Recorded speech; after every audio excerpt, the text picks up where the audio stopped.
can hear the whispers in my sleep, the voices telling me this should be mine. You claim you trust me. You think I don't see the doubt behind your eyes. I'm gonna build me an empire, and it's lonely at the top, but madness and greatness can both share a face, and nobody will ever convince me to stop. It's my destiny. I was born to play this game, so fear me or love me, it's all the same. Try to find a chain that I won't break, a price I wouldn't pay for what I want. So you can call me calculating, you can call me calculating. You can say I've lost my mind, you can say I've lost my mind. You can throw me to the wolves, I'll be alright. I'm gonna build me an empire, and it's lonely at the top, but madness and greatness can both share a face, and nobody will ever convince me to stop. It's my destiny. I was born to play this game, so fear me or love me, it's all the same.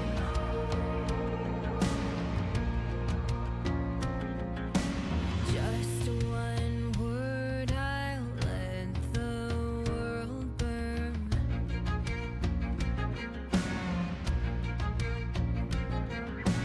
Just one word, I'll let the world burn.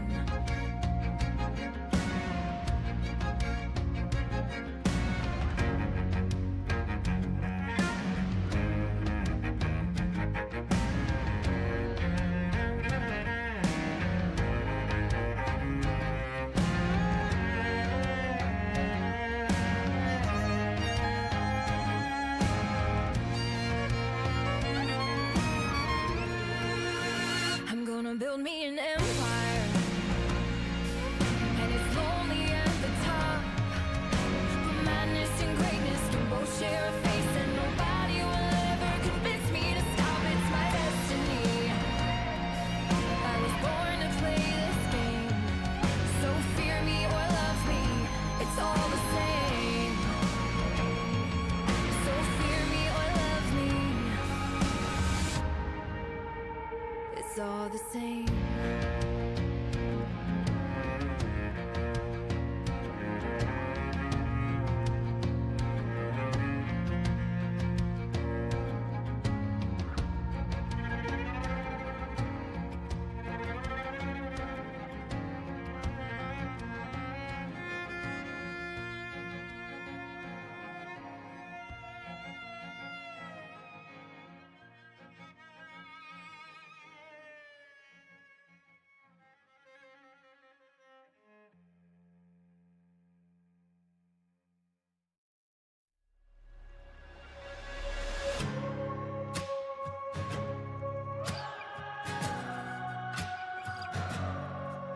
Aim high, swing hard, leave it out there, no regrets. My blood is in the water and the sharks are taking bets. They circle in, waiting for my final breath, but they won't see me drown. I hoist my sails for the treasure in the sea. The winds that blow behind me take me where I'm supposed to be. I'm raising hell for the ones who don't believe. Their words can't drag me down. When the wind rips the tide, I will sail, reach the other side. Let the storm roll on wild. I was born for this. I'm unsinkable.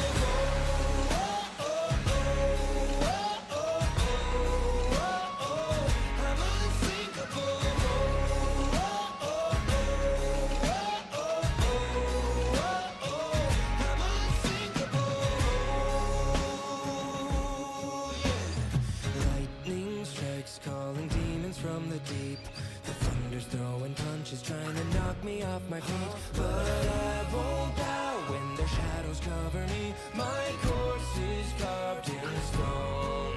When the wind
shadows I hear demons crawl.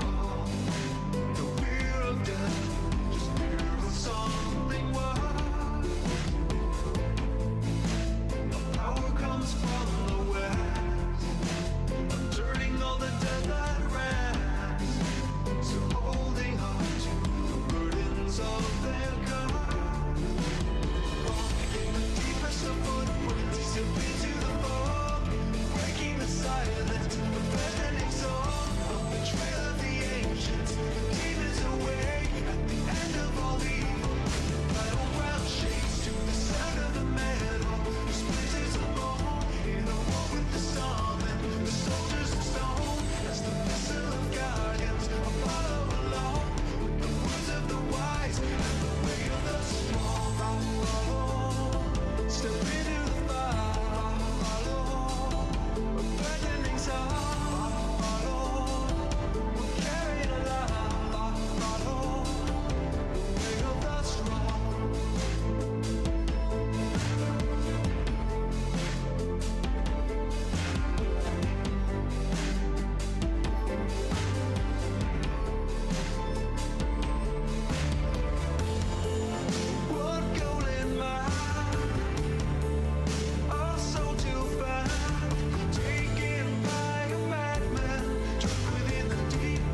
of you is all that's left, and you must fade into the dead.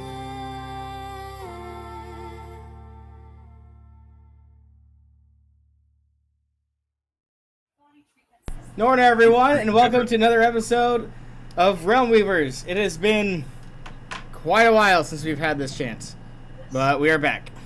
Indeed. There we go. Stuff has happened. A lot of We're stuff has good. happened.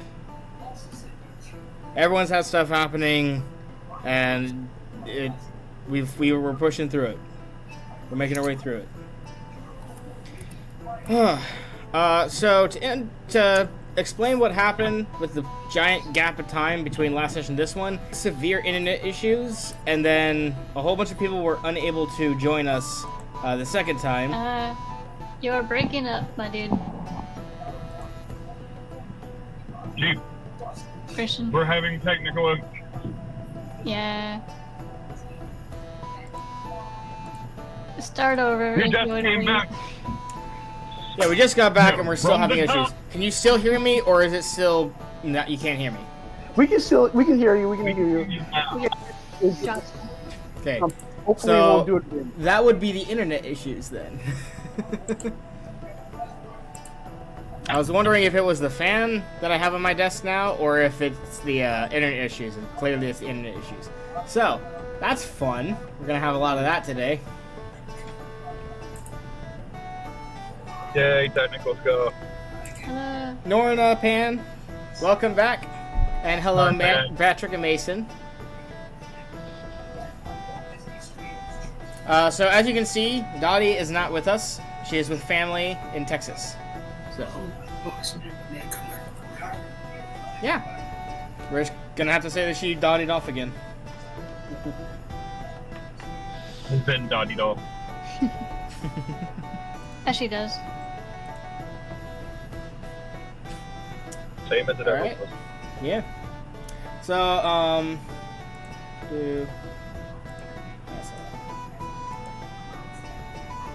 So I have a picture for our bard friend now. Of which I'm not going to be able to look at until after the stream. Oh man, I'm sorry about that. Why are you sorry? I'm on a phone. Alright, let's see here. So, I'm gonna go ahead and put it in Discord. And you guys can take a look. And for those at home, oops. Huh. He looks What like is a happening bard.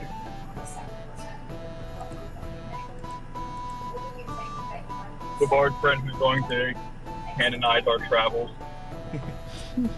Alright, so the picture's missing in here, so I'm gonna have to re-upload it real quick.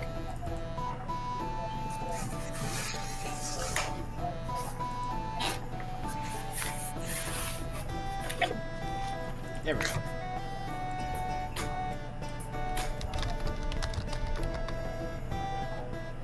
Oh, and I gave him a name too. Oh, good. So I don't have to keep calling him Bard. Correct. There we go. His name is Bob. Bob the Bard.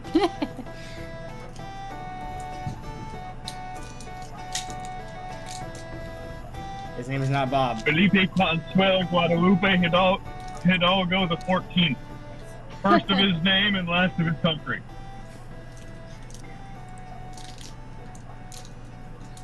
Alrighty. He will not respond to anything else. Yeah, no, that is incorrect, my friend. Alrighty. So, last we left off, Troxal, Bernard, and Lorsam were looking through the library for different pieces of information, and Grimshaw was in the bar meeting the bard, and then his mimic friend, in the shape of a hat, informed him that there was some pretty good food in the sewers. So we're about to go sewer surfing. Hooray. There always has to be at least one sewer thing in every D&D campaign. Well, the question is Grimshaw going to let the others know before he jumps into there? I mean, I think I'd go in with as full of fighting force. Hold on. What was that? What was that, Grim? I do believe he'd want to go in there with a full fighting force, knowing that there are lizard men down there. Alright. That's where you win. So in that case, I guess you lead the bard over to the library. Yeah, we're going over to the library. Alright, cool. Our bardly friend is coming with us. So you guys are in the middle of reading, and then, you know, out of nowhere, you see the door opens, and in comes Grimshaw with the bard by his side. On the way to the library, he does tell Grimshaw that his name is Norden Duvel. Norden Duvel. Norden. Norden Duvel. Okay. Blood's got like the third most nerdiest name.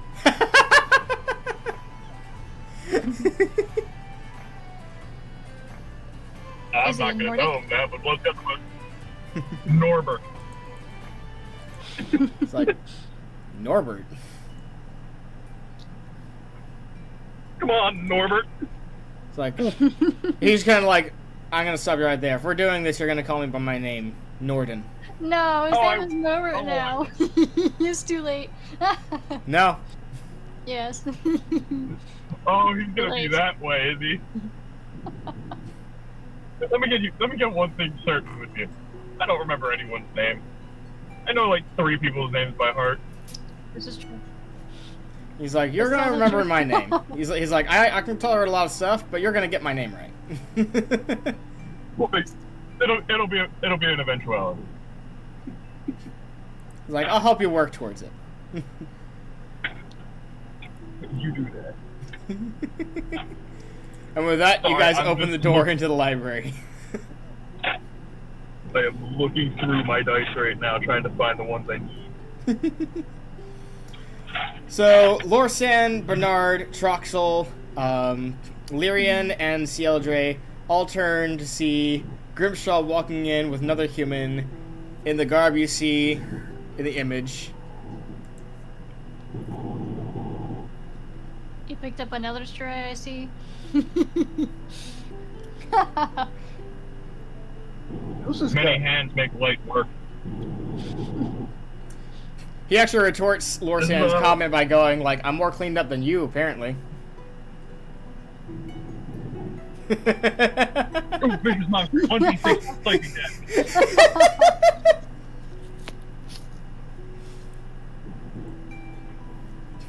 But yeah, he didn't show any like hostility or defensiveness. He was just doing a counter jab with a grin. Looks over at Bernard and Troxel and he says, you know, he just like greets you guys, introduces himself, holds that hand out to shake your hands. With Troxel, he shows all formality due to one of nobility, but he's still friendly to him. What's his name again? Norden Duvel. Norton Duval.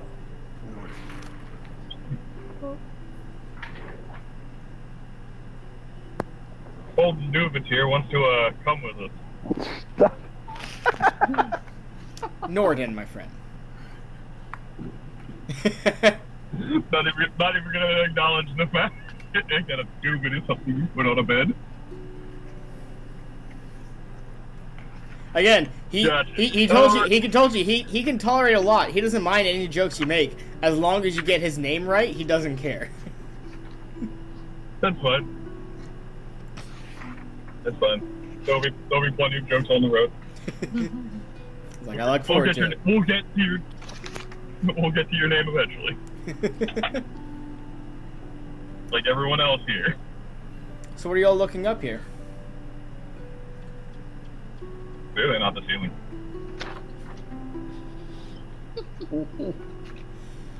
odds and ends. Stuff about magic, that sort of thing. Ah. It's kind of a touchy subject in this country, but I assume you already know that. By now, at least. Did I get, by the way, was I successful? Did I get Bernard his magic license? Yeah, the butler helped you get it. Okay. Good. It's always the butler. It is always the butler. Like the noble family who's totally against magic wants to help get the thief the magic license. They don't know he's a thief. They just suspect There's it. just one difference. It is not an arcane license. It's the next step. It's just below that, but it's not your license. So What is it?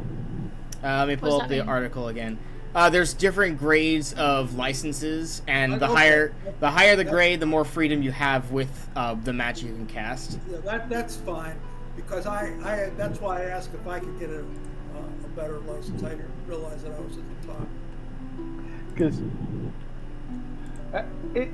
Oh, I would think illusion magic wouldn't be too high up there on the things that they'd be too concerned about. are you kidding? Illusion magic would be like on the highest, I would assume, aside from like evocation. It was not a fireball. It's not a fireball, but it's not that you can make people walk off a bridge simply because they still think it's not they still think it's fixed. Illusion's a powerful source of magic.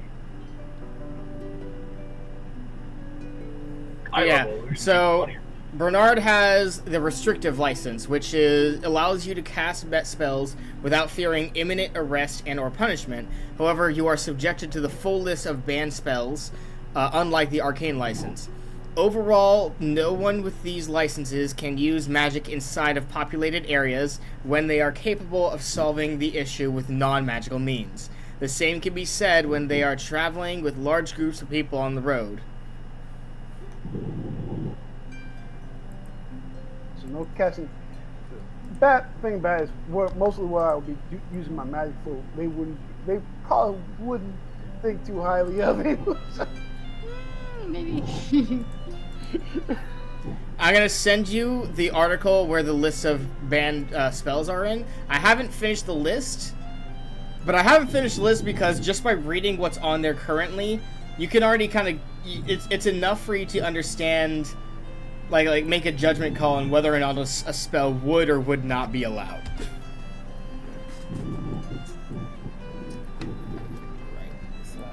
Wait, so if I need to procure a glass of water for someone because they recently were in a fire and need something to drink, can I use magic for that? If you're talking about create water, yes. So long as it's not used, so long as it's used like strictly like casting it into a container and filling up water for people to use, and not using said water for malicious means like making the ground slippery or anything like that, Or drowning somebody. or drowning someone. There's so many practical levels of magic that we could use. Like if there was a house fire, create water would be good, but we can't use magic inside the city now. That is exactly right. You got that right on the head, dude. Look at me. Grimshaw knows the practical use of magic. That's why he doesn't outright hate it. He just hates it. Well, and that's the thing, is like you pointed out one of the issues with that law, but at the same time, despite the glaring hole of said law, they strictly hold it over people.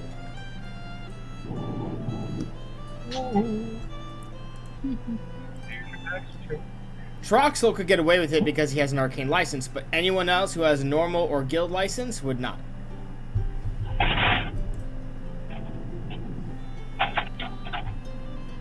Okay, so are we heading to the sewers? Well, he hasn't even explained that to you guys yet. Oh. Okay. Okay. You guys have just run into each other. Please. You're meeting Norden for the very first time.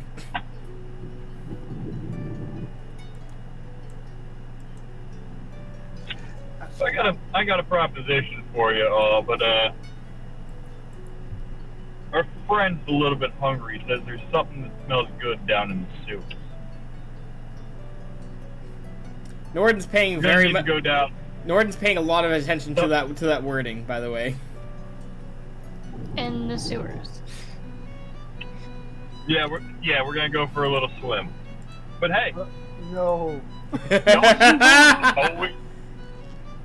owing to No. what's down there, probably money in it. I'm not swimming in the sewers. Let's- I will mean, walk on the dry places, but I'm not swimming. The catwalks. You'll walk on the catwalks, essentially. I'll walk on the Then cat. no one's gonna be no one's gonna be swimming in the shit water. Ain't no one gonna be. It's easy enough to get things on land. We'll figure out a way. Anyone got a fishing pole? I can fish.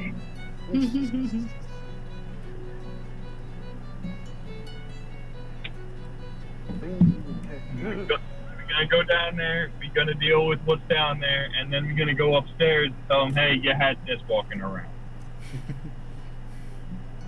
Sounds like a plan. Sounds like a great plan. You hear the hat. Call ourselves exterminators. You hear the hat whisper to you after you say, like, bring it, like, show the, or tell the guys up top going, like, does that mean I have to wait until you show proof before I can eat my food?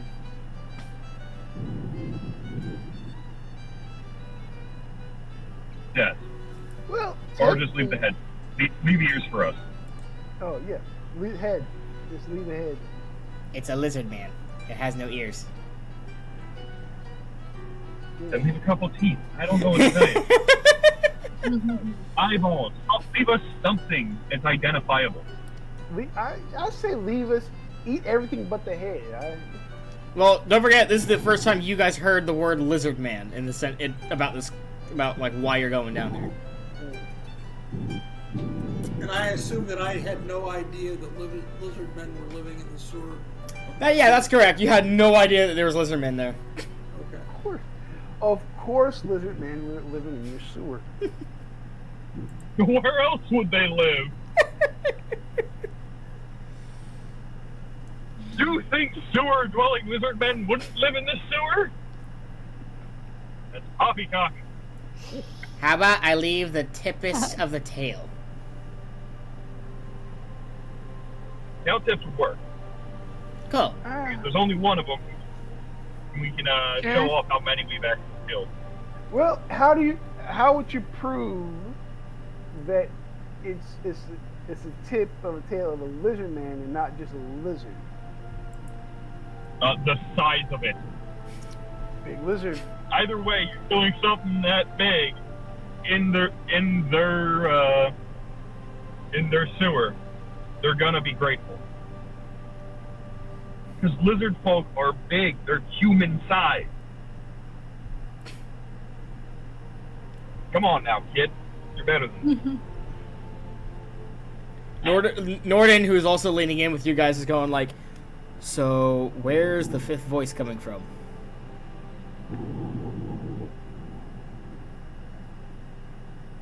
You don't hear that.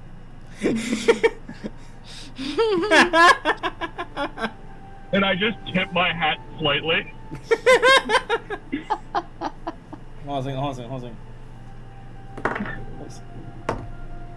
He does not catch that movement. Fantastic.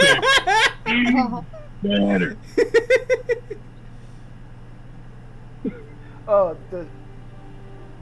Wait. I forgot. Do we decide on that the hat, the mimic hat, was a top hat or not? Do we just? It was not a top hat that doesn't exist No. in this world. It is one of those giant wide-brimmed cavalier hats. No. It is a cavalier hat, but it's a far more smaller version of it. It is not a giant hat on his head. Even ignoring the fact that this mimic wouldn't be doing something like that, it can't reach that size. This is a small mimic, remember that. Yeah.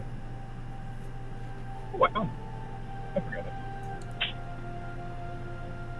Sorry, still going through all my dice. Trying to find things. Anyway, so let's go on swimming. We're not going swimming.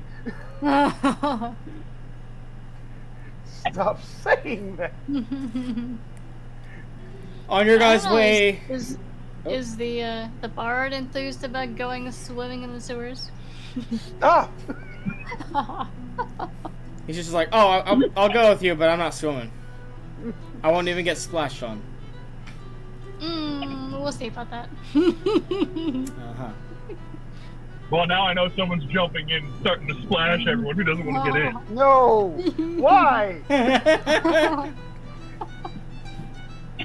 So as you guys walk over, as you guys travel through the town, getting to the entrance of the sewers, he's asking all of you, like, what are you guys good at? Like, he's like, I can tell, like, Grimshaw's, veteran fighter. So, like, what are you guys good at? I punch things. That I'm a So, magic pugilist. user. Oh, Actually, wizard. I'll be specific about it, and I'll say that I'm a magician. All right. Wait, are you using the titles from the first edition manual? Yes. No need to use that. Okay. You can call yourself a magician if you want, but magician in this world would be more acquainted to like our magician in modern times, where it's like, hey, I make tricks and entertain people, as opposed to Well, a yeah. yeah. It would be, wizard would be the more accurate title for what you do. At 5th level? 6th level? We're not using that. Okay, so for those who are a little bit lost, in the first edition player's guide, every level you get gives you a new title. So like it's like mage or wizard or like something like that, and the title changes every time you hit a new level range. I never understood that. I never understood why your name and title had to change every time you hit a certain level. So I just kind of nixed that system altogether. We don't use that. Most people but then they stopped that in 2nd edition. Yeah. So, like, essentially what I do instead is, if you want to go by that kind of system, replace all those titles with just, like, journeyman or skilled, like, proper or master or veteran, that kind of thing.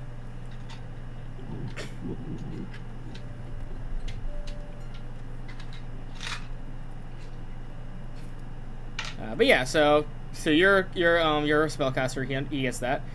He looks at Bernard next. Thief illusionist. At your service. It's like, ooh, that's an intriguing combination. How'd you get about that? Long story. But wanted to make myself the best I could be, and figured what goes better with being a thief than learn how to make people not be able to see you. Well, long stories are very great at the campfire. Yeah. Looks over at Cieldre, and he asks her about her, and she's just like, I'm a fighter like Grimshaw. Obviously different skill set, but fighter nonetheless. Nice. Looks over at Cieldre, and she's... Really good shot with a bow. Oh, I'll have to keep that in mind. Looks over at Lyrian. She explains that she's also a magic user, but is more in training than Troxal is. She leaves out who trained her, but that's enough for him for now.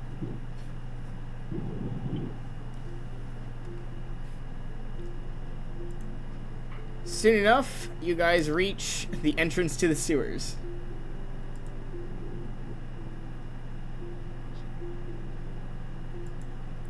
I'm assuming there's like a pothole in the middle of the street that we open up and jump down or something.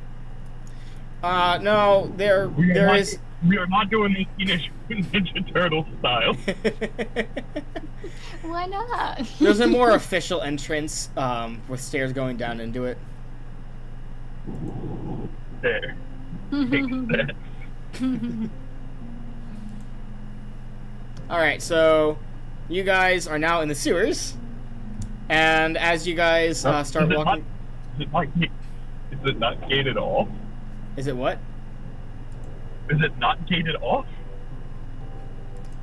Okay, it is gated off, but Troxal is the nobleman. He has the authority to get you in there. And I'm Okay, I mean, that's fair. That's fair. I was just sitting there thinking, I'm like, they had to have locked it at some point. They wouldn't just let any Tom, Dick, and Harry walk through there unabated.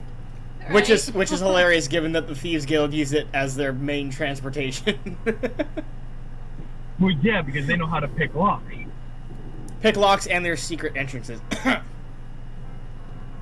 Mm-hmm. So, once you guys All are right, so inside... What's up? Go ahead. So go ahead, you're good. Alright. Once you guys... Story rolling again. Once you guys are inside, The lag. your mimic is now whispering directions to you, going like, I smell it in this direction. Fantastic. Anything got a ball of string we can use so we can get out of here? Do we have a torch or light? Do Don't we you have need a main light? torch? Is it dark in there? It's sewers, yeah. Also, do you really want an open fire near sewer gas?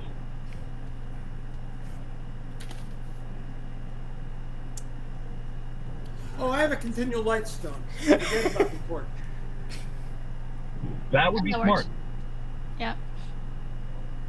Listen, we are in the sewer. There is a lot of sewer gas. Sewer gas is highly combustible. I do not want to see this town level.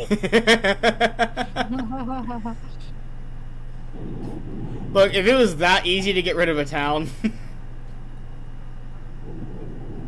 Theoretically, it was. Most people just didn't light a torch under. Well, they do have ways for it to escape, but it's not big enough that they'd escape all that gas. Yeah, exactly. It still have a lot of damage, but it wouldn't just level a city or anywhere near that level. But anyways, so to give you an idea, it is like you have the canal in the center, and then you have walkways along the sides.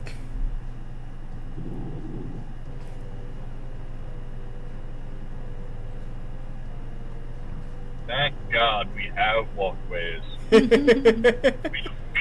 don't lost our Winston. Hello? Hello? I'm here. Aaron? Can you hear me? Yeah, we can hear you. Yes. Okay. We lost our Oh. short guy. What are you talking about? He's right here. Yep, I'm still here. Grim, can you hear us? Yeah, if he wasn't. Yeah, no, I wasn't saying that. I just forgot his character name. Oh, gotcha. I see. It's been a while. Bernard. Nerd. Bernard. I don't know how I forgot that name. It's been a while. Yeah, it has been a while. All of you roll a d6 for me. Oh, D6? D6. Oh, sorry, D10, my bad. Look at this. It's been so long that I'm forgetting my own rules.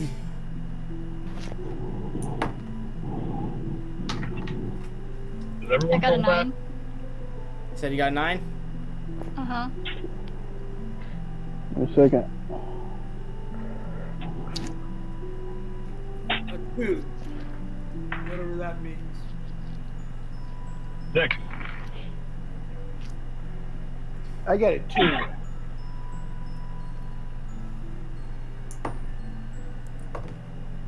Who's Winston? Alright, so. Everyone but Grimshaw, Lorsan, and Cieldre are surprised. By what? Oh, ambush? You are surprised by a 7-foot lizard man. Ooh. Oh, that's good. Alright. Grimshaw, Lorsan, you guys, and Cieldre are going to roll initiative against this thing. Initiative is what? A That's D6? D6, right? D10. That's D10? Yeah. Mm-hmm. I got a 8. 6. 6, 8, and Cieldre got a 1. So this thing goes first. It rolled a 9. Ooh. Okay. All right, so this thing leaps out of the sewage water. I heard Yep. that. Smell real bad. Yeah. Yeah, it's gonna smell bad. Like I said, it is a little over 7 feet tall. It is wielding a shield in one hand. Actually, no, it doesn't launch out of the water yet. First, you guys get attacked by what do you call it? Darts. So let me roll to attack. What is all of your AC again? Ooh. It is Now you asked me. 9. I have my character. 6. Oh shoot. Let me see if I have it right here. I think mine was like 7 at that point. I have the old ACs, I think. I'm just one down from the worst AC, whatever that is. Is that a 9? I have worse AC than you. I have a 6.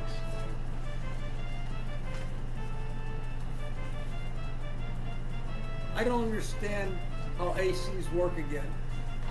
Higher is better. Lower is Higher worse. is better. Oh, then I have a 2. Okay, I'm curious as to how you have a 2. Because I have 1 point of dexterity and I have no armor. So then you'd have 1. 1 would be your number. 0 is the worst. Oh, okay.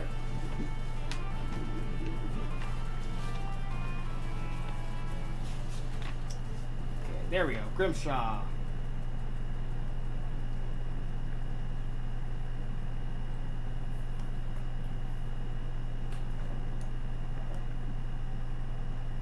It's been so long since we've had combat. Yeah, 7. Yeah. Here's my eye. Okay, so Grimshaw is 7. Okay, so let's see here.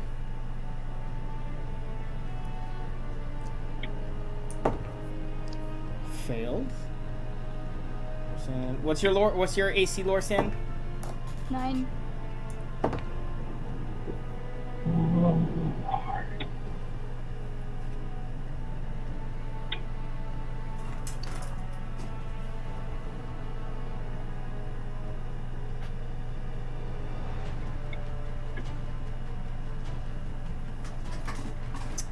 Alright, so Lorsan, you get hit by one of the darts for 3 points of damage. Roll a saving throw for me.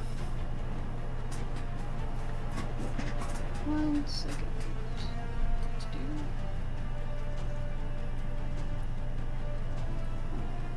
It's a D20, right? Yep.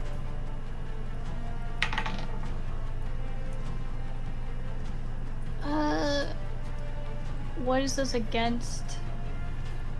Paralysis. Paralysis Okay. poison. It's a type of poison.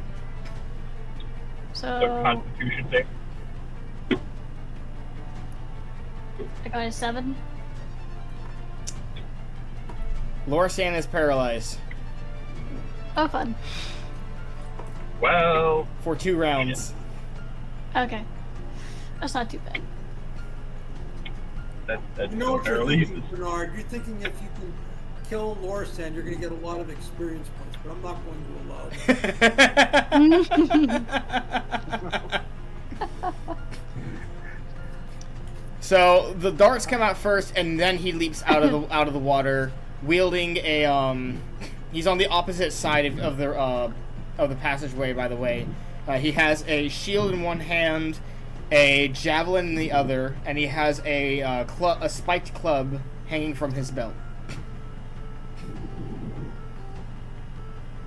Orange eyes, green scales. You hear him hiss. And Grimshaw, you can pretty much feel the salivating mimic on your head. Buddy, I don't need to wash my hair right now. No. Salivation, wait.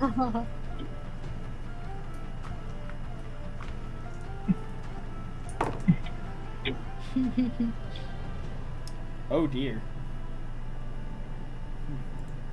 Some bitch just strokes on your shirt.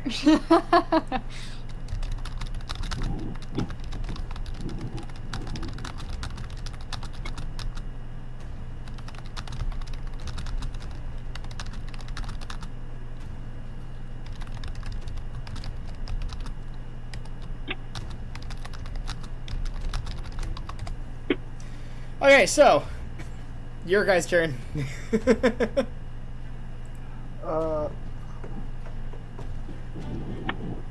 In lieu of jumping over the gap, and seeing that our friend Lorsan is petrified in fear, I'm gonna take him and just ready it in action in front of him. Okay.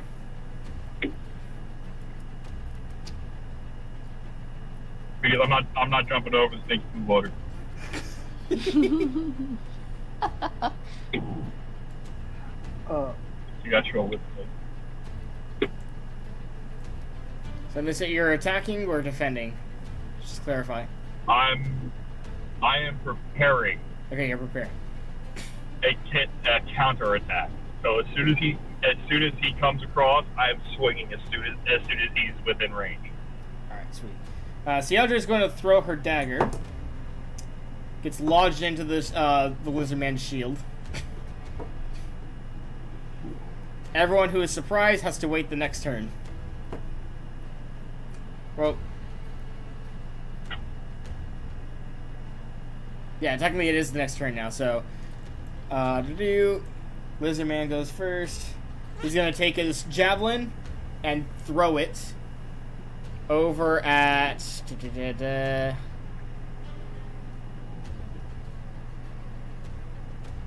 He's gonna throw it at Grimshaw. That's gonna hit. 3 points of damage, Grimshaw, as it grazes your shoulder or cheek, whatever you prefer. Grazes you. As an action, can I try and hit it away?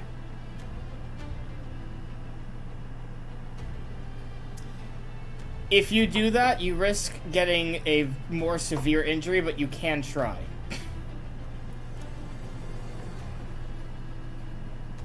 I mean, he's throwing it at me, and I'm assuming I'm standing in front of Lorsan. Lorsan's paralyzed on the ground. Oh, even better. I can. You know what? Do it for the bit. Let's do it for the bit. I'm gonna attempt to hit the thing away. Roll a dexterity check.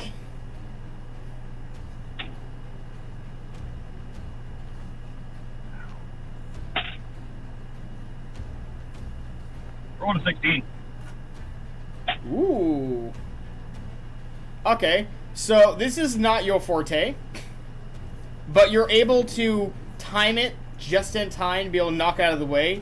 It's not the most graceful thing. It's more like, but you got it out. You knocked it out of the air, and you guys kind of like see it semi-juggle in his hands before it like flies in the air and then goes into the water. No damage is done today. You see the lizard man's head just go like.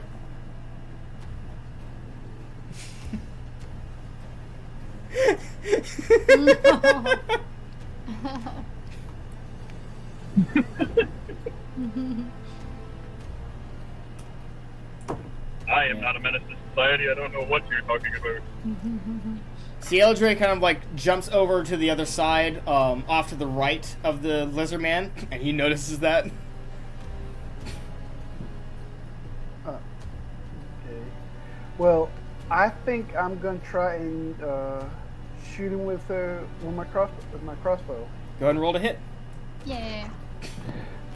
Yay. That's D20, right? Yep. Mm-hmm. Also, just want to ask, how do you guys enjoy or prefer the fluid combat we do on the stream as opposed to just rigid turn by turn based? It's okay. It's fine. Like it. It's faster, so it adds to Oh, the excitement. What'd you do? Two? I got Did you get a two. 1? Oh, No, I 2. Okay. didn't get one. I got. Wait a minute. Yeah, I got two. There's no adjustment.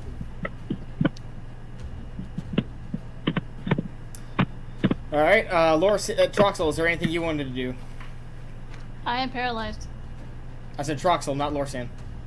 Okay. I'll put 3 Oh, I can't put magic missiles into him because he's ducked down. Is that correct? What? He's gone. He's over there. He's still there. He's there. Yeah, he's still there. Okay. He's still there. Then 9 points of magic missile damage. What's the casting time for that again?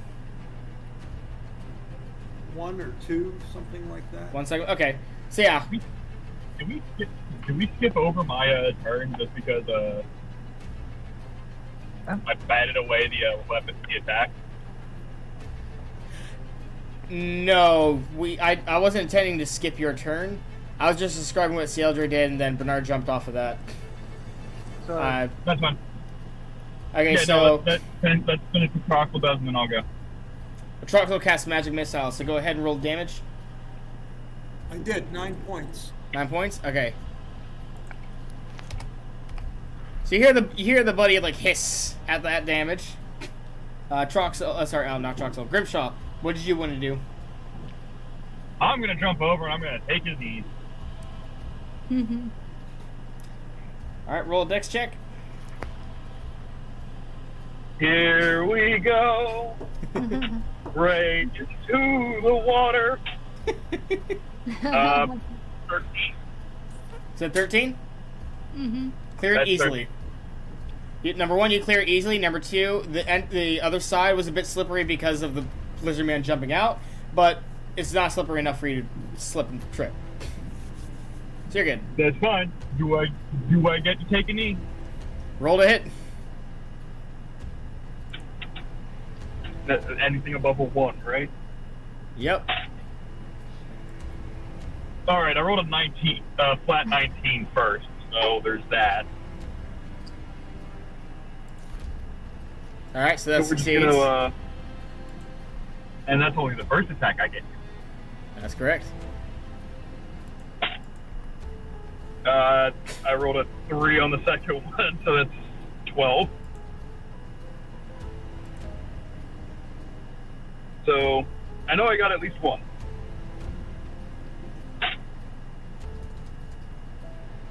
Hold on a second. Hold on a second. Hold on a 11 second. points of damage.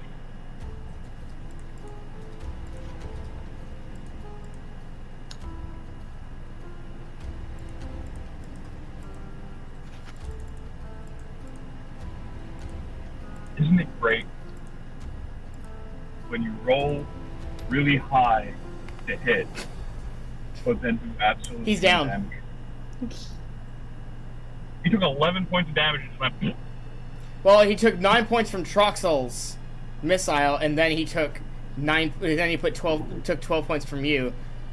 So yeah, he's down. Oh, He's not unconscious because that was technically subduing damage since you broke his knees, but he's still alive. Throw the mimic at him. He's down, quick. just take off my hat. Have we solved On our his problem chest. with regard to the source, or do we want to go and do more exploring with regard to these lizard men in the sewers? Potentially could be more lizards in the sewer. We'd have to ask the hat after he had his meal. Okay, I'm gonna get. he got dead and just fell down. Bye. I'll be back. Okay. He just fell, I think. What are we talking about? Out. The lizard man, is he dead or is he just knocked down? He's not like he has He's no not. knees. He's his legs are broken, like shattered. He's still alive. He's still writhing in pain. He has his claws and his shield, but he's down. Oh, he can't Nom move. nom time. So Nom nom time. this oh, do I still get that second swing? You still get the second what? The second swing? Wing. Yep. Yes. You could coup de grace him if you wanted to. Well, I mean, If you try to kill him, he's going to try and block with the shield, so you have to get past the shield first. But, yes. Listen, his chest is looking easily capable.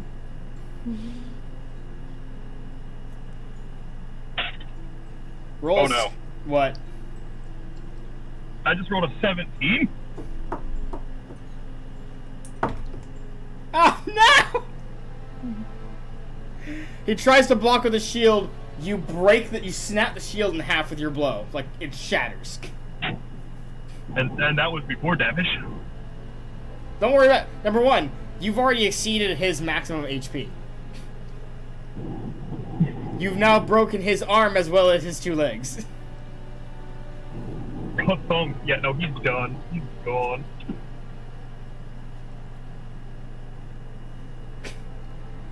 Duvel's just Well, Duvel has his. By the way, Duvel has his rapier out, but he's lowered it at this point, going like, "You guys are very effective."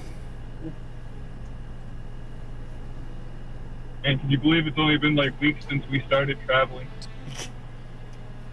Your mimic is going like, "Can I eat him now? Can I eat him now? Can I eat him now? Can I eat him now? Can I eat him now? Can I eat him now? Can I eat him now?" I take off the I take off the hat and place it on the thing. Immediately, teeth pop out of it as it starts gnawing and tearing at the flesh of the still living lizard man. No. Yeah. This thing is defeated, so it doesn't really matter. Lyran's like, oh, oh. Lyran actually starts vomiting into the sewers. Why you do? Cieldre kind of like looks at this and looks away. And she's like, I don't feel comfortable about eating him alive. Lorsa is still paralyzed. No, the Wait, paralysis. No, the paralysis is worn. Yeah. It is worn off by now. Like I said, it was only 2 rounds. It's run out by this. Well, And Duvel's just kind of like stepping back, holding like kind of like. Okay, I don't want to look at that. I don't want to hear that. Oh gosh. Troxal, from what you missed was Grimshaw broke the creature's knees, then he broke its arm, and then he dropped his mimic on top of it. Now the mimic is eating the still breathing lizard man.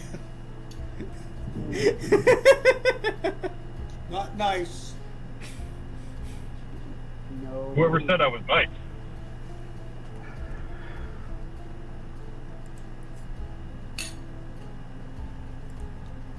Besides, the thing would have done the exact same thing to Lorsan.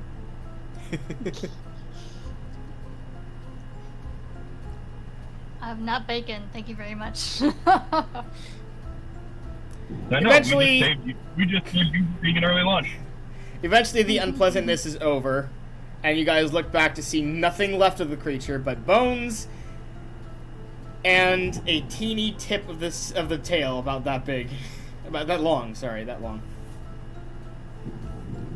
Fantastic! I pick up the tail and just kind of like pocket it. You could use this.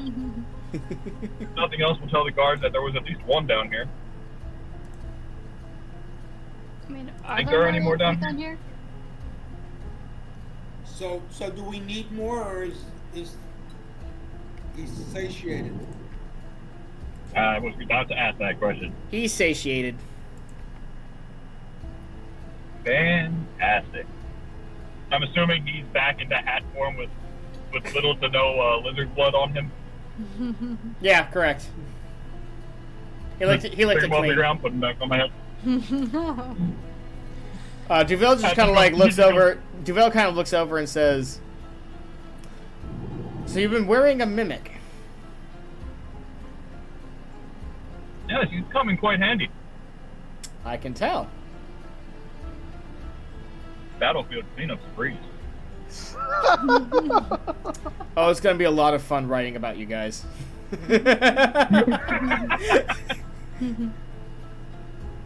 Although you've had all these characters who are like looking at the mimic with horror and all that kind of stuff, and then here's this guy just like, "Oh, this is gonna be fun."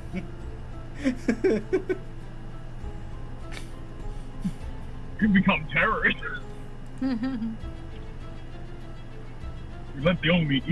let one of the evil ones lead. This can only end terrible. Oh Lord. Can't save you now. I exist. All right, so he's satiated. So let's get out of this hole. I'm not. Yeah, I don't want to be here Much any more to be than gained. I will have to. Oh shoot, hold on, let me pull it up. Yeah, I suppose not being paralyzed kind of ruins the fun. A bit. But Troxal, you might want to tell the city guard that we during a routine sewer inspection, there has been a lizard man to pop up, and we need your city guard should probably do something about it. I'll do that. I'll tell them that. Routine sewer inspection. Yep, you know, just a typical inspection. Routine. Yeah, well, now it's time for the mimic to give its knowledge. Ooh, yes. Well, let's hear what it has to say. Yeah. So, let me think. What would be the best information to give you guys at this time?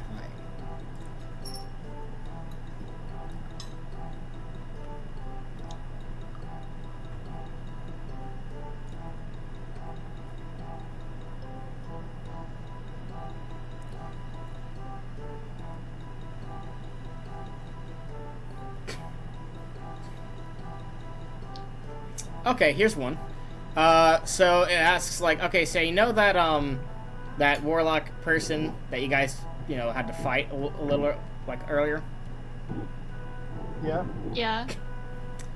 Yeah, well, apparently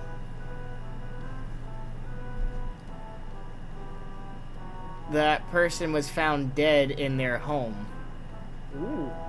Oh, sorry, no, not found dead in their home. They arrested her from her house, and she claimed to have no information of what was going on or what happened.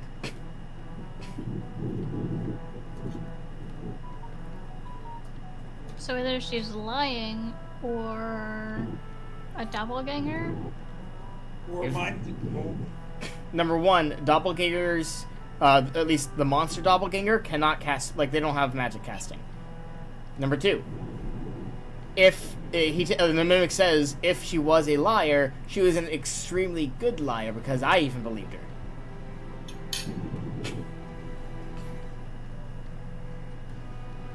Interesting. So maybe it's somebody else in disguise. I highly doubt they'd use guys to harm someone who's otherwise innocent. They were probably utilizing that person with, again, powerful magic spell, maybe mind control, dominate person, something like that. I don't know.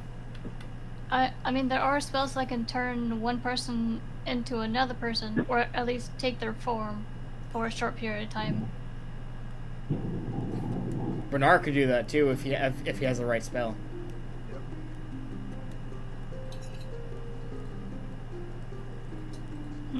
Why take the look of another commoner to throw them under the bus? Well, maybe because if they were, you know, witnesses could report what they look like. Maybe they're trying to hide what they themselves look like and take someone else's form just because. To make them easy to, you know, get away. That's about it. But again, why would you do a commoner from the city that you're already living? Why would you throw a commoner under the bus like that? Especially if you're doing it for the sake of the commoner. Unless you want to start a revolution, you start a war or something, or you trying to make it seem like some kind of revolution or something is started. But there's already a revolution starting in this place. Knights of Reagan made sure of that a long time ago.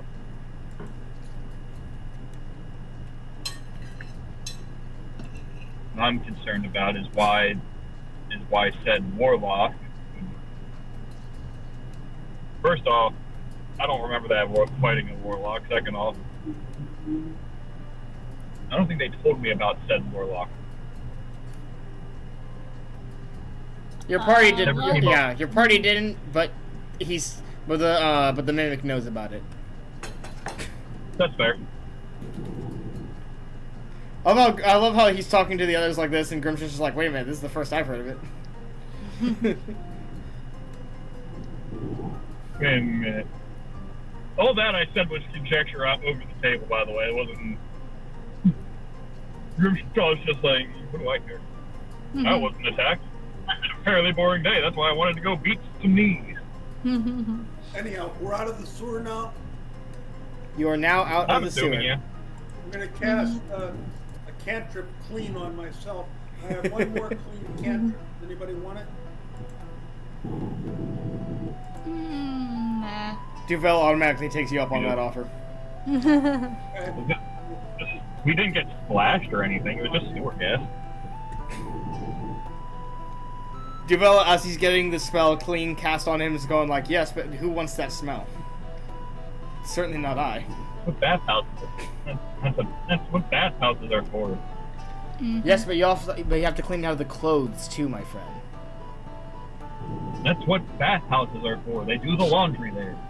And he looks over at you and says, but why take all that time when you can just have the spell clean cast on you and get it done over with immediately? Convenience. Because there was only 2 people who could have the clean spell cast done. And now we can be productive while you guys, take a relaxing point.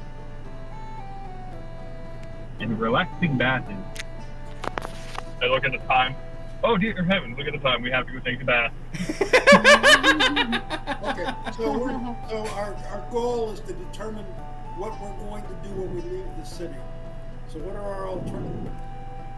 Once the characters all settle for the night, your characters are going to go over that.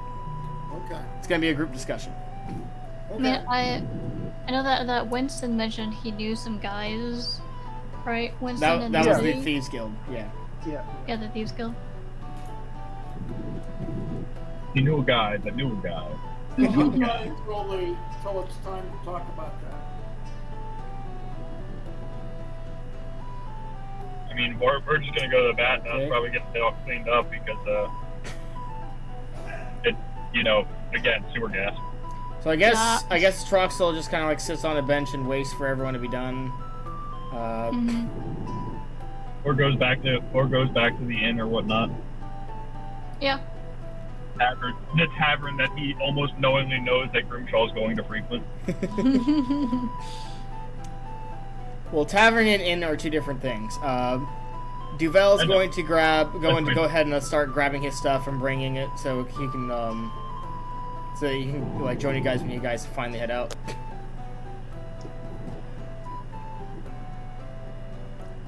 So, bathhouse? That's fine. Bathhouse.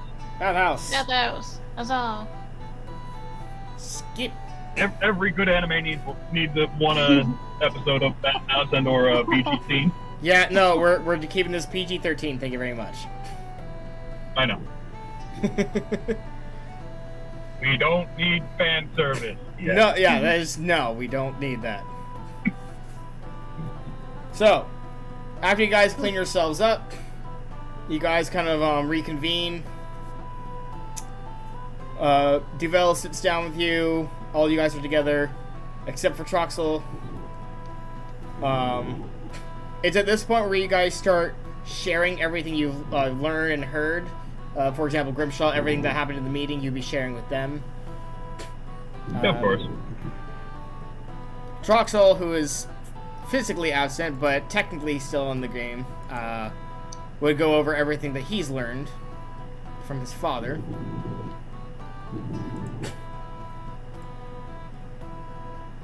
So, here's the rundown. I'm gonna give the meta information, and then your characters can discuss it in character.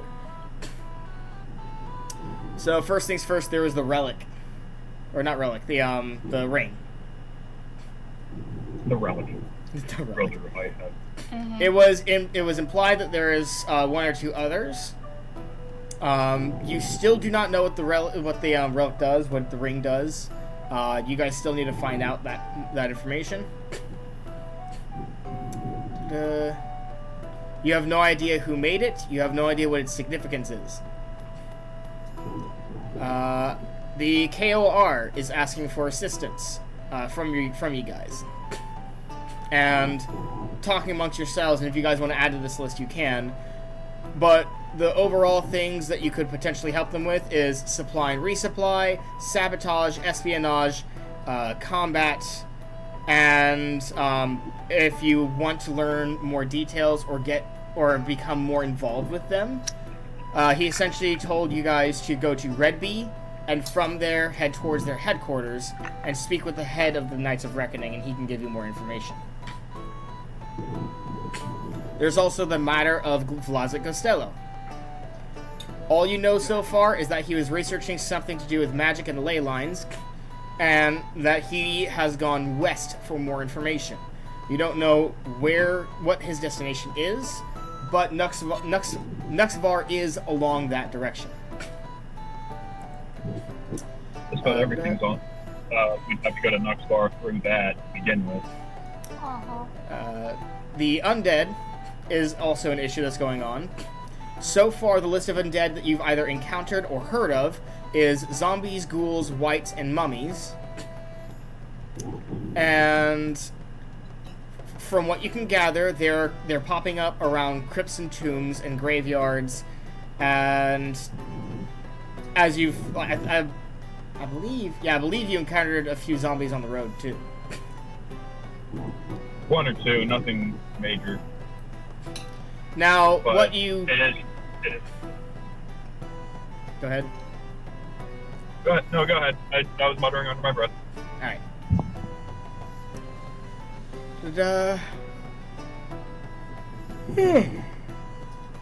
Then there is an unknown faction behind the scenes, which this is what Grimshaw also shares with you guys. You don't know their name, you don't know where they are, you don't know who they are. All you know is that they are extremely widespread and have a lot more power than anyone realizes. Although not many people realize they even exist, so that goes without saying. There's also the Ravagers, the bandits who have been plaguing the entire countryside at this point. You do not know where they are located or where their base is, but you do know that they're becoming more and more active. Politics. There's still the deal with the Sapard family about the mummy tomb that has not been fully 100% addressed yet. Which Troxal hasn't even talked to his father about that one yet. You could reach out to the Rune family, who is the only noble family that doesn't outright hate magic in Aladan. And they're known to have, their ancestors are known to have practiced in it. And the Rune family lives in Wyvern, which is also west, farthest west of Alverdan. And then there's the final topic, which is the Dead War. So far, you don't know anyone specifically, aside from maybe Vlasic Costello, who might know more information about this. But you do know that a lot of the ruins in this country link back to the Dead War. So investigating the ruins might give you some information if you look hard enough. So what I'm hearing is 100% west. We're heading west. A journey to the west, as it were. Well, that's the thing is, and that's the thing is, like, if you guys wanted to go to the KOR headquarters, that'll be going south. Vlasic Costello and the Rune family would be west. And then everything else is kind of like on the way, or you don't know the direction yet. So we have 3 leads. We have technically we have two leads, west and south.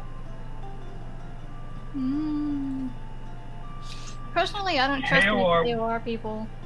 You don't trust the KOR? Why? Nah.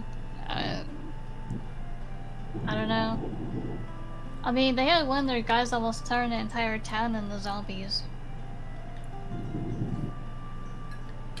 Duvel, by the way, is writing everything down. He's like trying to keep track of everything.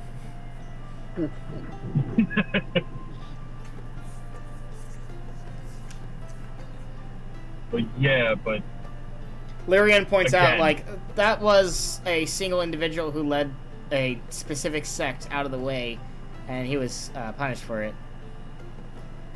Oh, It wasn't- true, it but they're wasn't also the very organization. interested in whatever the artifact is, and they're looking for the other two, right? they're not looking for the other two. They're trying to make sure that they keep it safe.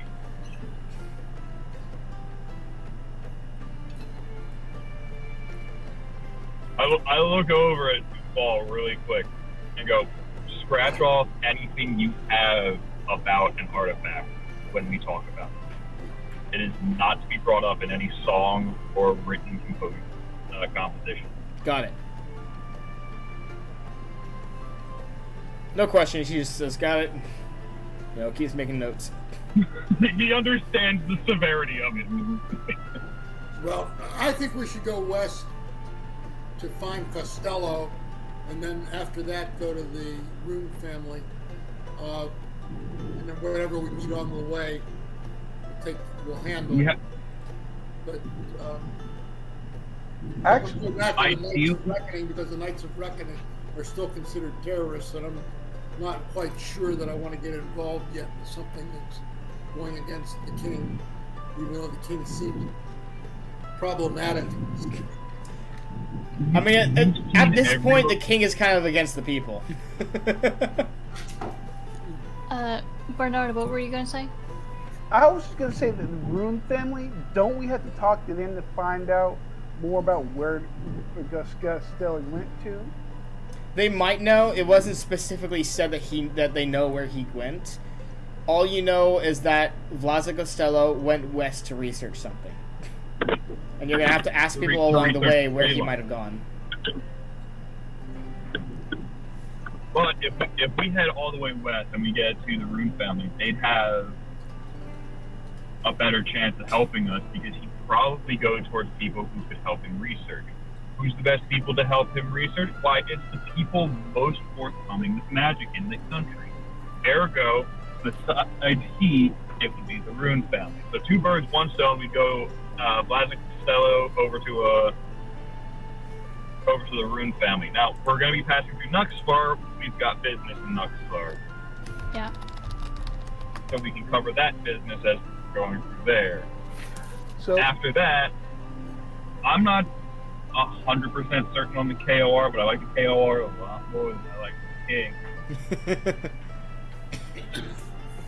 You hear CLJ go like, "Yep, I agree," and Leorin's like, "I hate to say it, but I'm kind of thinking the same thing." And then Norton's just like, "I have no opinions. I'm just here to write the story." I I don't trust have either of them. And the other point in terms of Sheldrake is that Costello might be able to remove her curse. This kind of like that was- Norton kind of like looks up and That goes, was the original. "Curse? Would you mind if I asked for more information?" I don't see any reason to not tell him. I would let Well, I would let CLJ yeah, decide that one. yeah, That's it's good. for her to tell. That's fine. That's why I asked if I could ask permission. Which was a good call, because CLJ immediately looked very nervous of the "I want to write stories and sing songs about everyone" bard asking about her personal information. I'll have a sorted past back here. not me. I just steal things. No, I'm sorry. Yours is a dagger and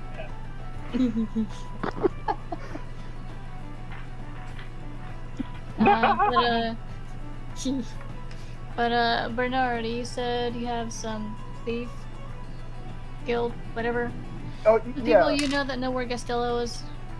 Like I said, they told me that the last people that see Gastello were the Nuxbar, not Nuxbar, but The Rune family. Rune family. Mm-hmm. And the Rune family told Troxal that he would head west. He headed west looking for to research something. So that's how you have the information you have now. So, I Okay, guess we so- head west then. Heading west. So let's write this down real quick. So the main goal is to head west to find Vlaza Costello's location and eventually head up the Rune family to ask them some questions. That's Do you correct. guys have any side plans or side quests or side goals alongside all of this? We want to make sure we have What everything on the can we list. do in terms of locales that would be side quests as we head west? We have Nuxbar that we're going to be hitting right off the bat. That would be a good place to A, gather information, B, make sure Buddy's settling in just fine. I mean, we got to make sure that our information gathering in the countryside is top notch before we lay down our nefarious plan. I mean, what? Where are we located currently on the map? Balmoral. Balmoral. So we are in the top right corner, I see. Okay. right under the main capital. Don't ask me how I remember that, but I can't remember Bernard's name. Maybe a little bit of Grimshaw is in. Alright, so we got that down. Anything else? Well, it looks like on the map there are some ruins to the west. We can hit route as we go. Just in general, we get to a town, we fix a few problems, so we look like good people. That's what Machiavelli would say.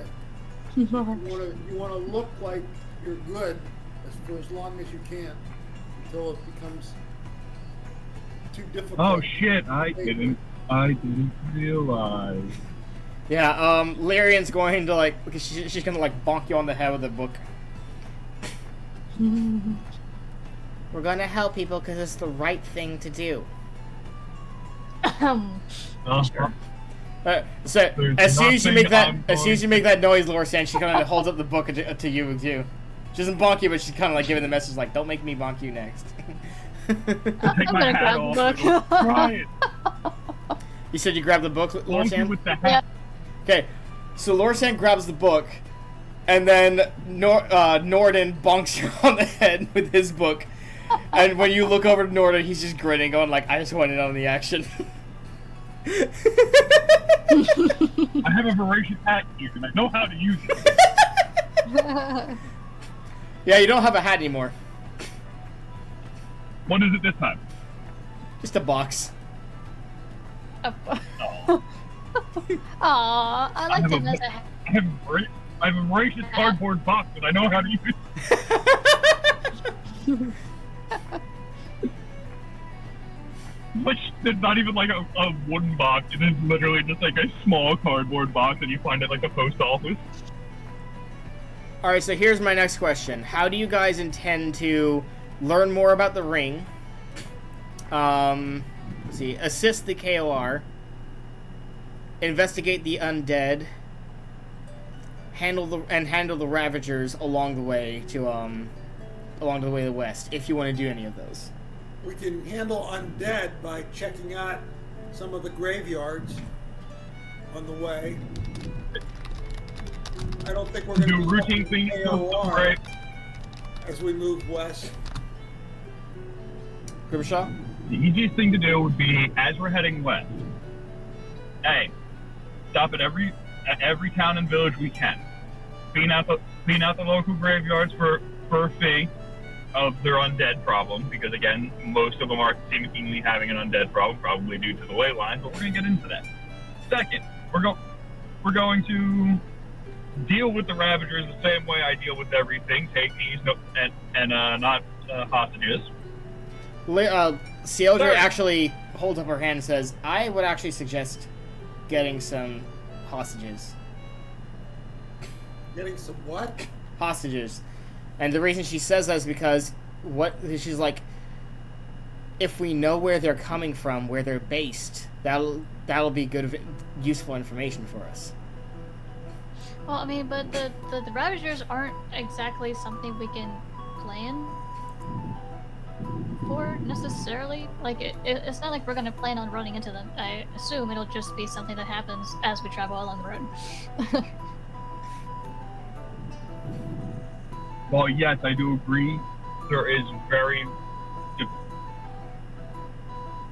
I cannot think of the word. My brain just shut off. Give it a second, hang on. How loyal were you to your previous chief? Ha. Huh? Who is he speaking to? Loyal? Yes. To me, loyal? Cieldre.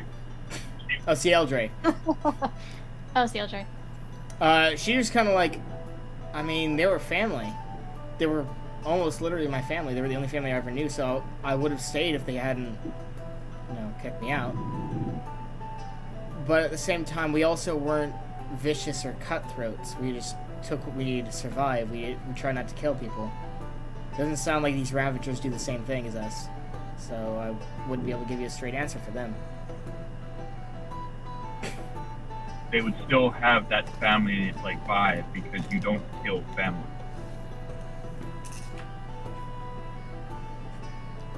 You hear Norden kind of go, true, but with how big they are, it's more like an organization or a faction as opposed to just a single tribe.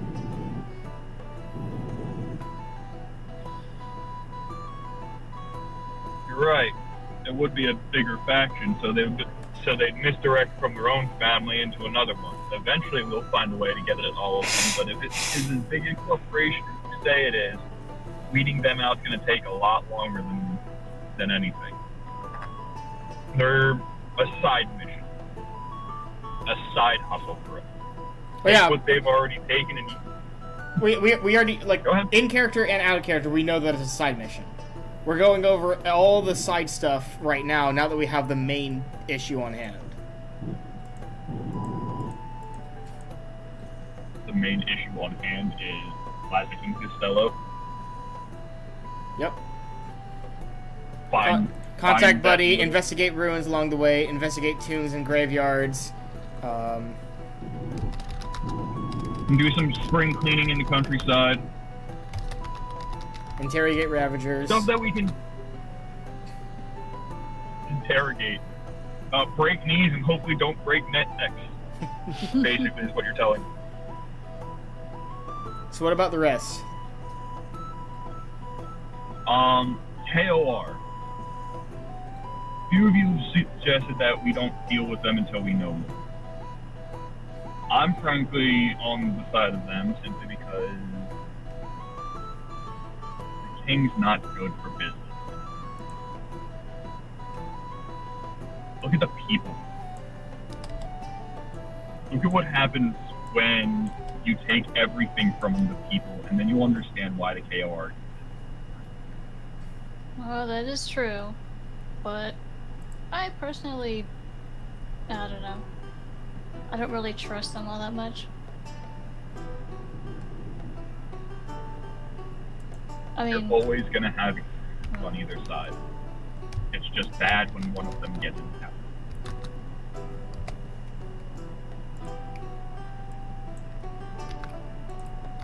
And frankly, right now we have retreat, but down to it. At least not for how much money is being sliced out of the countryside.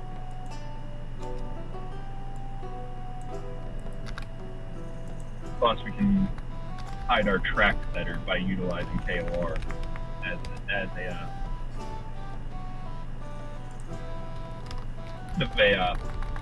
shield. a ruse, if you will, a misdirection, an illusion.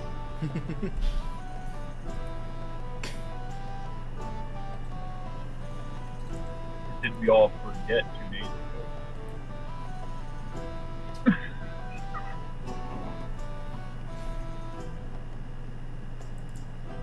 Winston, I see you talking, but I'm not hearing you.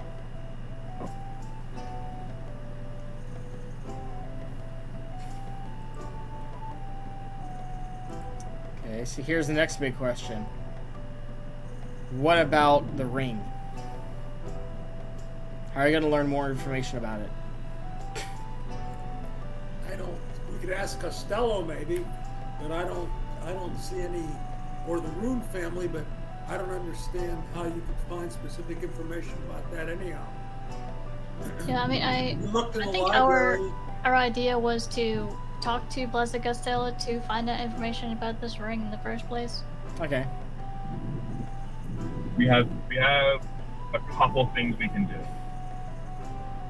Found this ring in a as an artifact to as a means of poisoning the town water supply, causing them to turn into zombies. Stands to reason that there could be a link between this and the other 2 artifacts that are currently being looked into by the Illuminati, the aforementioned mysterious. I'm now going to forever call it the Illuminati until we get the next name. I mean, maybe the libraries might have information about these artifacts about the ring. It's absolutely plausible, but we're not going to find any in an area of the country that misbegotten magic.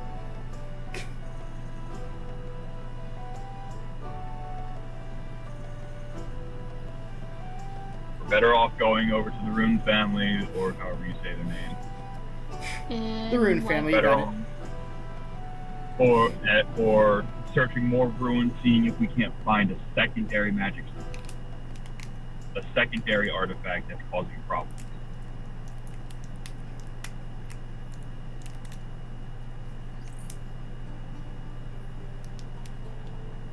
Because if we find the second one, we'll no doubt become a target. But at least then, we'll know if Someone on my mic. Let me start. You're fine. yeah, but assuming that we're going to find another artifact the same way we found this one in a pool of water poisoning the water supply, we can probably ascertain that these magical artifacts are causing massive issues in the area, creating undead, which could theoretically be the cause of that mummy problem in the south. Lyrian kind of pulls up some notes real quick, and she recites from her notes saying that from what we've been able to gather and theorize, the reason that the undead started rising because of the water is because the ring was polluting the water with negative energy from the negative plane, which is how natural undead come about in the first place. That combined with its enchantment of animate undead is how that came about. And with that, she closes her notes. That's perfectly fine. That's exactly what we were surmising when it had animate undead. I'm not too well versed in terms of magic, so negative plane, positive plane, ring do bad stuff.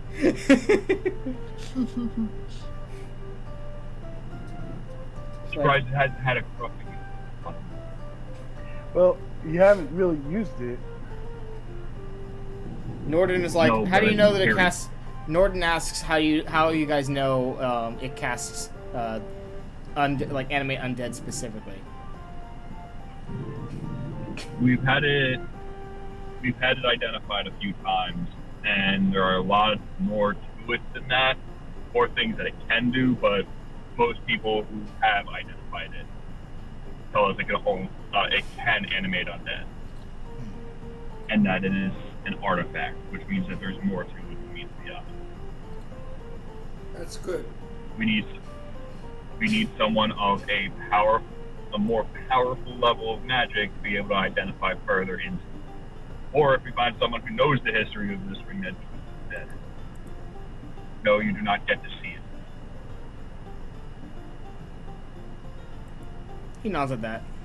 Goes back to writing notes.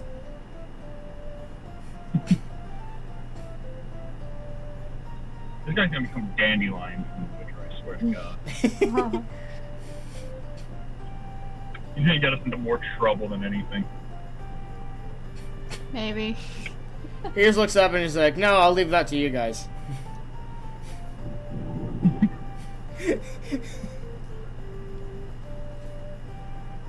Nah, we're metaing now, are we?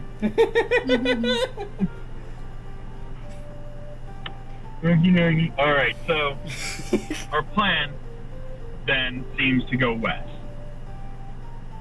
And the least we can do while we're going west is wreak havoc across the countryside in terms of the Ravagers, help clean out the cemeteries, because you know they're going to be overrun with zombies eventually, someday.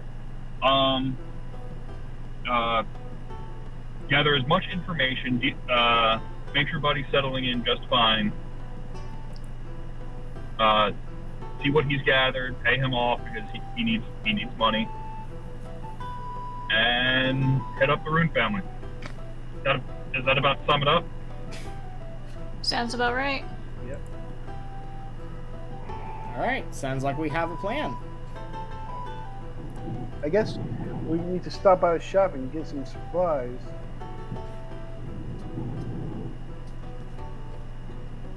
No, I thought we'd travel by the skin of our teeth.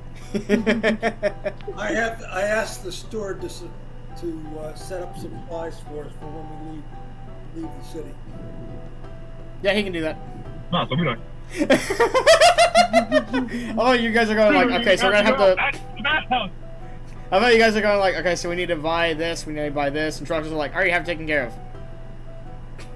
Okay. Oh, alright. You automatically Well, see... then, that- You automatically hear, like, CLJ kind of go like, "Tch," and just, like, walk over to the other side of the room.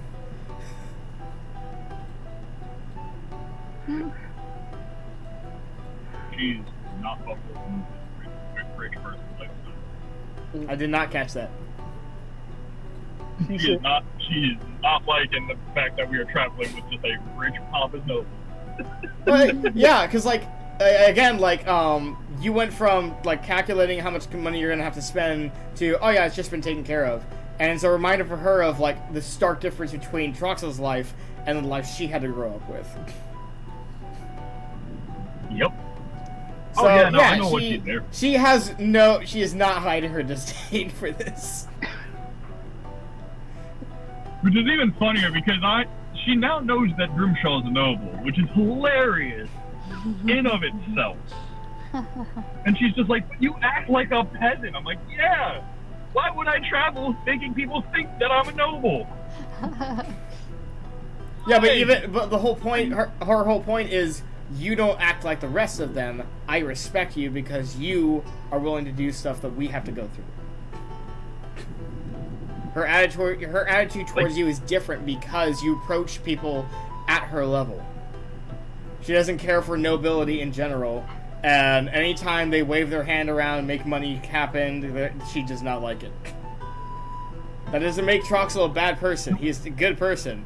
It's just that because of their two different environments, she personally does not care for those kind of people. While I get that, Theodra's gonna eventually have to get used to that because that's coming eventually. Oh, eventually she'll have to face that.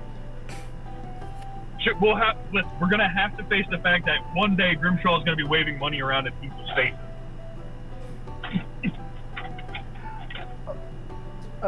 Christian, I have a question. Since I have the skill of I can create poisons. I'm an alchemist. I can create poisons. Apocrypher. Apocrypher, yes, that's what I'm saying. Could I create cure poison?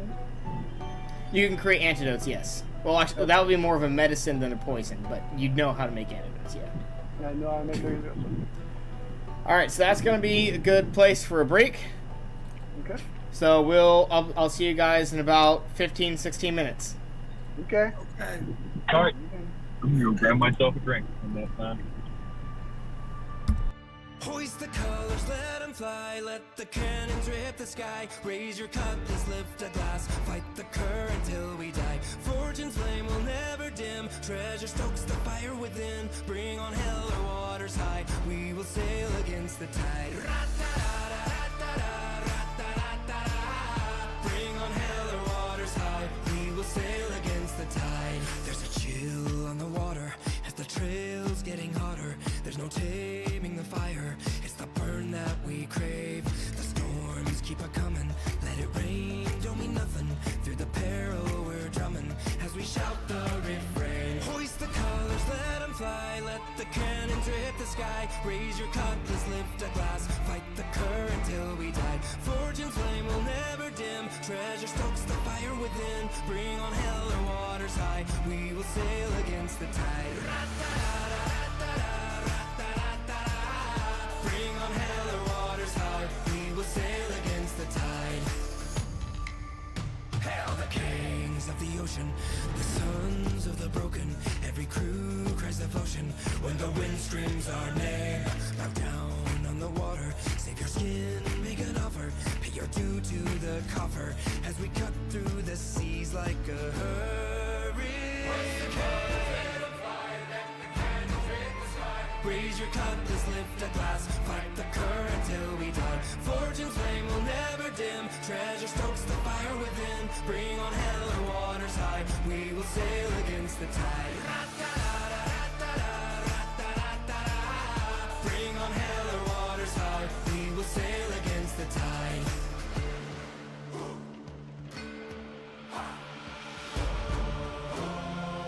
There's no dream in the fire. It's the burn that we crave. Bow down on the water. Hail to the kings of the sea. Hoist the colors, let them fly. Let the cannons rip the sky. Raise your cutlass, lift a glass. Fight the current till we die. Fortune's flame will never dim. Treasure stokes the fire within. Bring on hell or waters high. We will sail against the tide. Bring on hell or waters high. We will sail against the tide. Bring on hell or waters high. We will sail against the tide.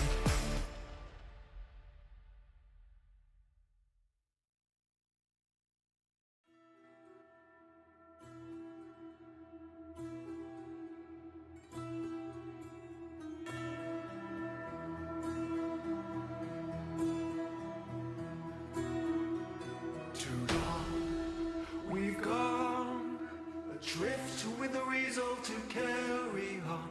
When the climb is steep and the days are long, we rise, all rise. Our fight burns bright. From filth we ascend to the tree of life. The lowly empowered and faith unite. We rise, all rise.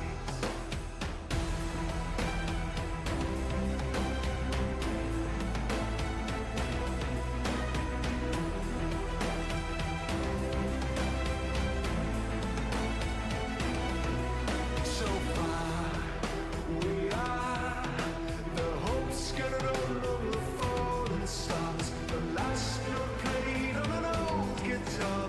We rise, oh rise, with hearts of thorns.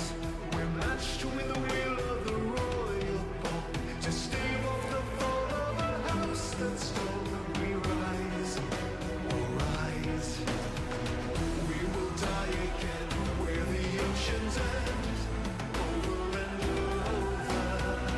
In the dragon's fire, we will testify, shoulder to shoulder.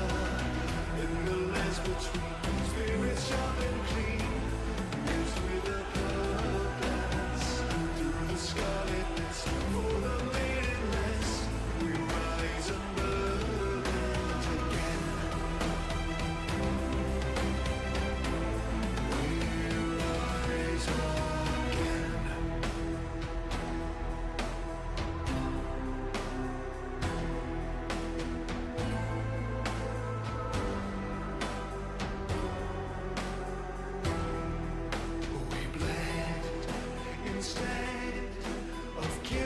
ourselves to the void of death, accepting the power for a final breath.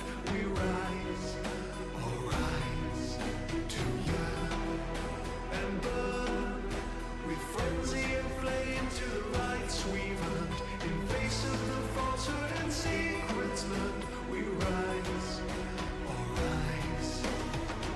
We will die again where the oceans end, over and over. In the dragon's fire, we will testify, shoulder to shoulder. In the lands between, spirits sharp and clean, used with a purpose. Through the scarlet mist, for the maidenless, we rise unburdened again. We rise again.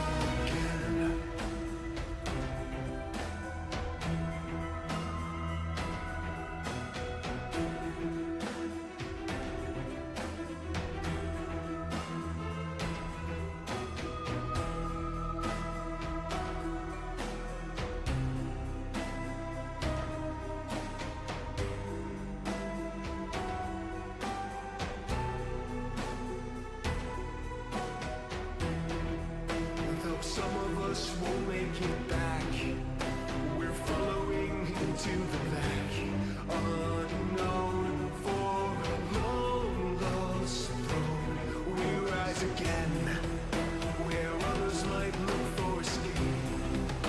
These lights in dark search for grace, once lost to a blood-soaked cause. We will rise through battlefields scarred by the gods. We're striding no matter the odds. When nothing can hold back the tide, we rise, we rise.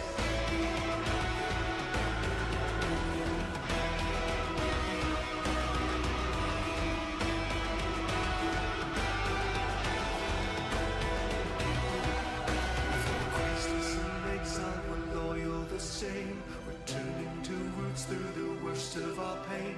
When kings rise against, have it writ on the grave. The old gods were felled by a mortal unnamed. We will die again where the oceans end, over and over. In the dragon's fire, we will testify, shoulder to shoulder. In the lands between, spirits sharp and clean, used with a purpose. Through the scarlet mist, for the maidenless, we rise unburdened again. We rise again.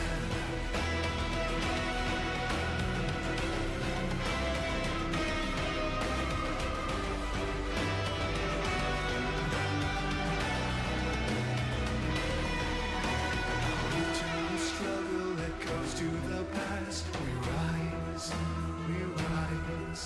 So even if only to fall then and ash, we rise, we rise. I will rise.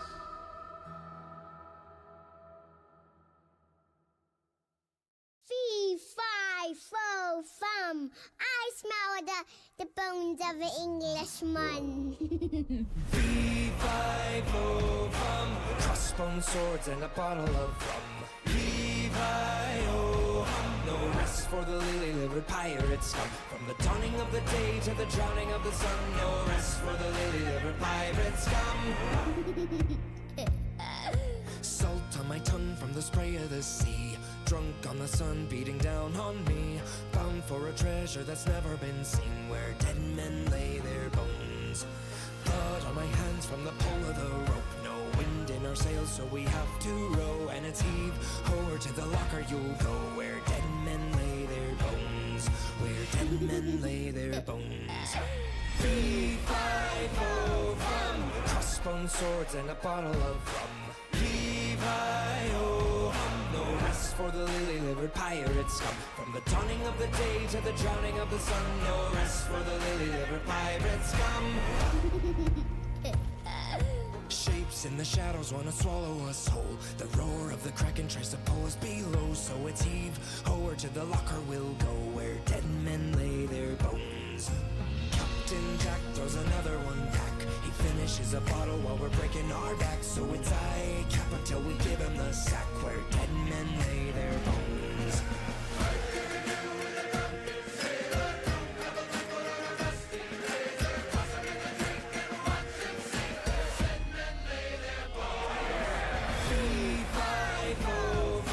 Crossbone swords and a bottle of rum. Levi-o-hum, no rest for the lily-livered pirates. From the dawning of the day to the drowning of the sun, no rest for the lily-livered pirates. Come. Way, hey, and up he rises. Way, hey, and up he rises. Way, hey, and up he rises.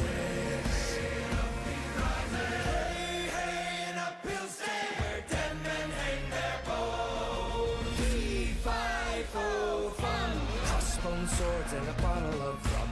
Levi-o-hum, no rest for the lily-livered pirates. From the dawning of the day to the drowning of the sun, no rest for the lily-livered pirates. Come, hoist the Jolly Roger!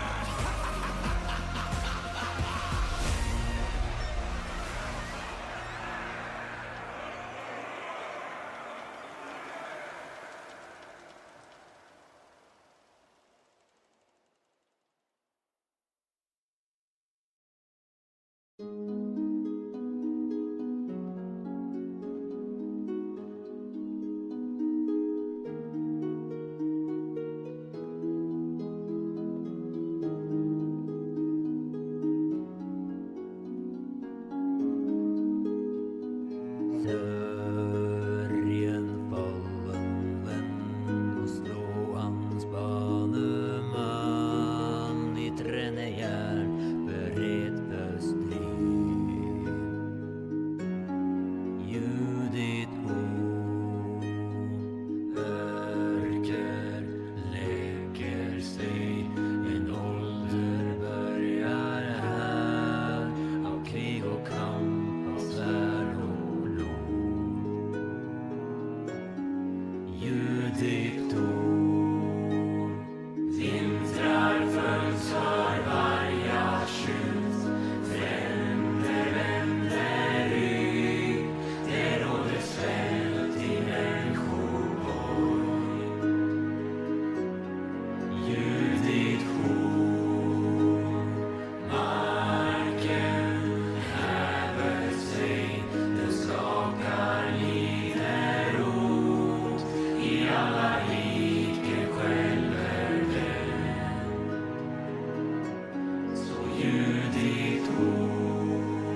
Morning, everyone, and welcome back. Hey. Welcome back. Alrighty.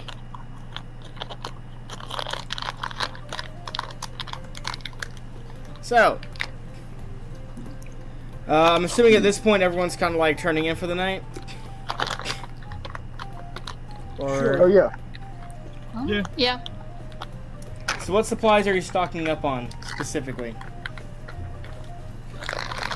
Well, Let me see. Things that I lost before: a shovel,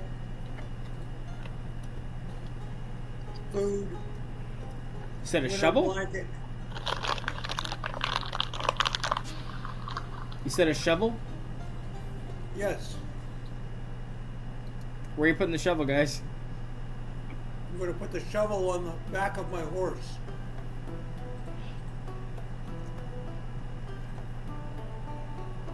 Alright. Probably rations for the road. He gives all of you one iron. He gives you all one set of iron rations and a set of standard rations too. And anybody can buy a loaf of bread in town. It's 1 copper piece. It lasts for a day, so it's not a big deal. Yeah. Yes, but it could be a while before we're back into another town. Theoretically, walking distance from one town to another might not be just like a few days. It could be like a week or so, depending on how big the continent is. Norden looks at you guys and goes, "Why don't you hire a coach?" Because coaches cost money and draw attention. What kind of money do you think we have? The last thing I Noble. would want to do is let the Ravagers have the jump on us, not the other way around. Fair enough. Yeah, coaches are like beacons to people wanting to rob us. 2, are you going to attack... As a bandit, are you going to attack a wandering mercenary band? Or are you going to attack that coach that probably has a rich person in it? Point taken. Says the guy in the fancy clothes.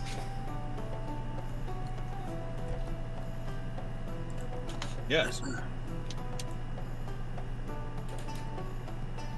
And decoys.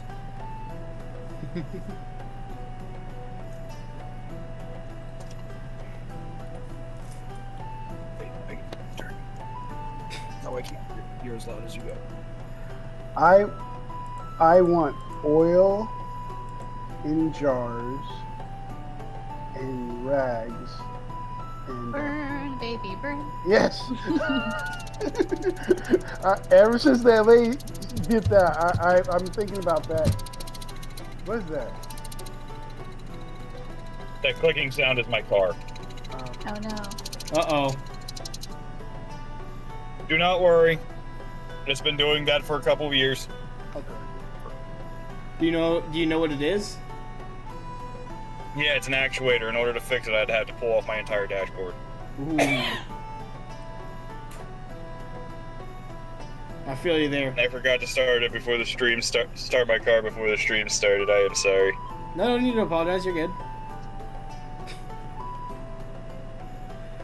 Alrighty. So Bernard, he's able to get you the you are supplied with lantern oil, about a flask worth.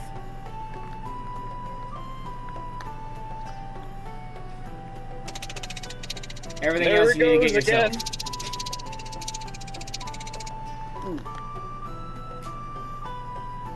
Do we have? Can he get me cure poison? You mean antidote? Antidote? Yeah, antidotes. Against what type of poison? So it's not a. There, Not this universal? is. Remember, we're doing a semi-realistic fantasy world, so there is no, unless you're talking about a magical potion, there is no cure-all poison antidote.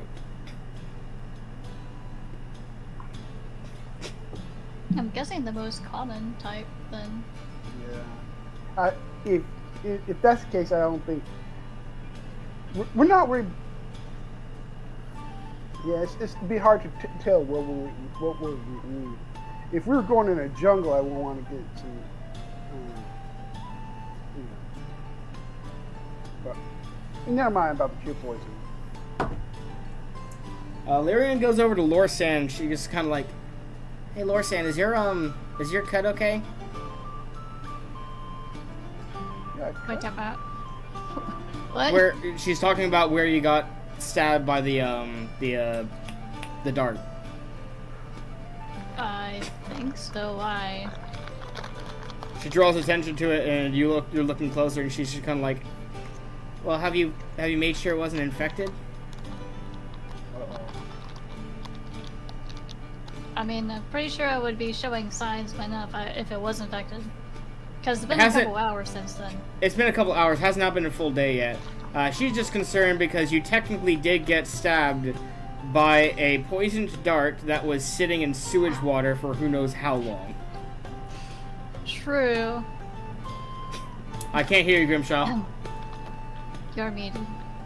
We did also go to a bathhouse shortly after.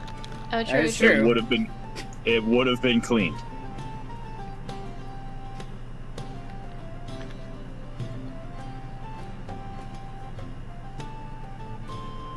That is true. I was thinking, well, if it was infected, I'm pretty sure I would be running some sort of fever or. In the first few hours, it'd be area will discolored. tender. Yeah. Okay.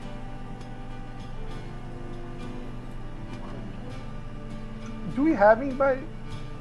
Do we have anybody could cure? I can look. Dottie has cure wounds, but she's not here. Yeah. Speaking of, Lyrian, Cieldre asks, like, okay, so how are we going to let the little halfling know where we're going? Smoke signals? I don't know. How do we usually get a hold of her? Hey, Troxal, can you have your butlers have a message for Dottie when she comes back from wherever she went with her dotting? Hand it to her. Of course. Please. I heard she went to this place called Texas.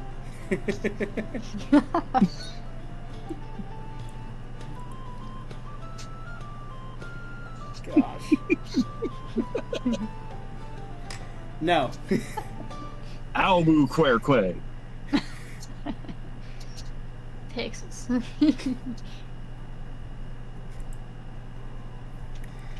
Alrighty. So, is there any more preparations you guys want to do? Anyone you want to talk to in particular before you head out? I mean, I know I don't need rations. I don't know if anyone else needs them, though. Like I said, the nobility, the steward is going to provide everyone 1 iron rations and 1 standard rations. Which should probably get us at least as far as Nuxmar. Okay. We're pretty dang close. 2, on the road, I guarantee you on the road we can at least poach a deer or something. Yep. What the nobility won't know won't hurt it. Yeah, about 34 miles is essentially the trip you're taking.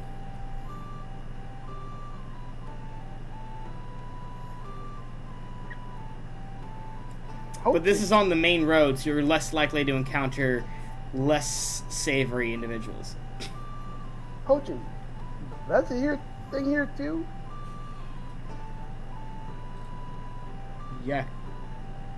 I mean, if not casting magic is a thing here. Poaching, hunting in any location, in any woods that is owned by the nobility or royalty is also illegal. Is considered poaching. Yeah. Which is why I said, Right. what the nobility won't know won't hurt it. I am nobility in our area, so I'm not poaching my own stuff. So we have no problem with that. This is also true. But once we're in, I'm assuming once we make it to Nuxvar, that'll change. That will. Thus, You what the dare to nobility kill will know us, already. Unless you get caught by rangers. What's the terrain like on the road to Nutsfire? Is it wooded area or plains? What's Lightly wooded grasslands. Okay.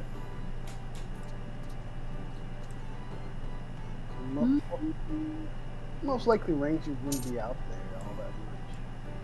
They usually hang out in deep forest. Honestly, not bad hunting in lightly wooded grasslands. Nope.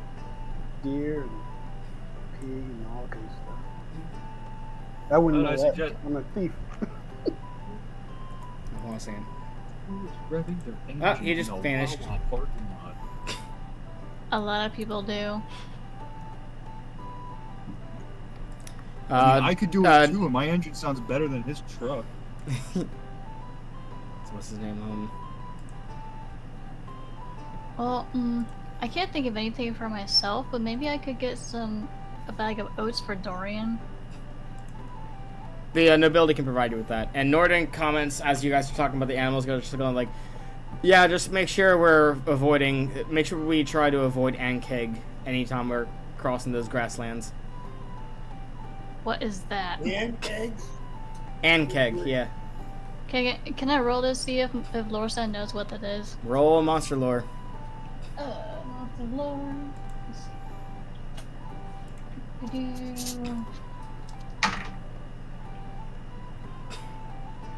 He does not. Got a 71. I'll be right back. I sound The very low. Ankeg Nation had a celebration when the nobility outlawed fireballs for magic users. What?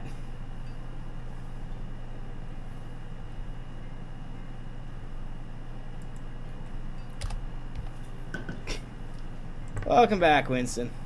Hey.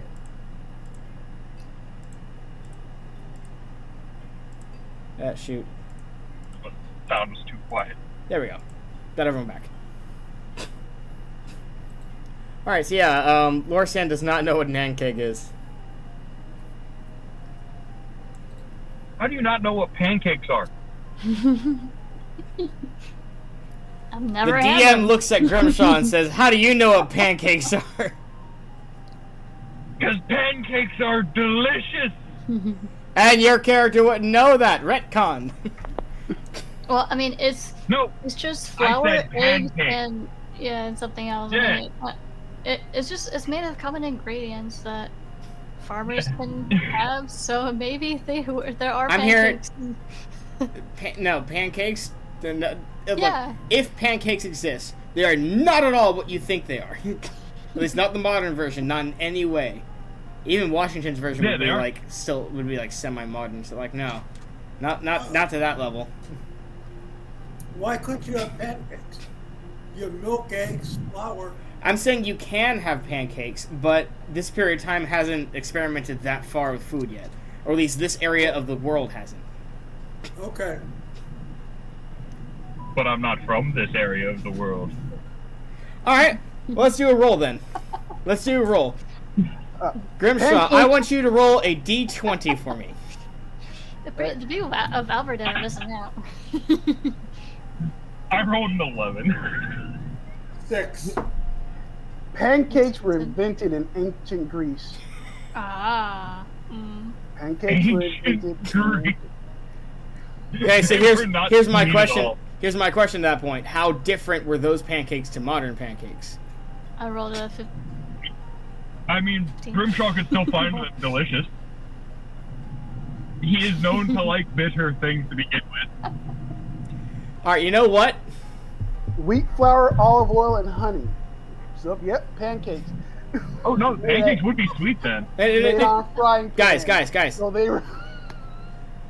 So I was going to say that Grimshaw did not come from place with pancakes because he rolled an 11, but Lorsan then rolled a 15. So what we're gonna do is, Bernard, what'd you roll? Oh, when we roll, was it D20? No, it's okay. You don't have to roll, but you. No, actually, yeah. Go ahead and make the roll. Yeah.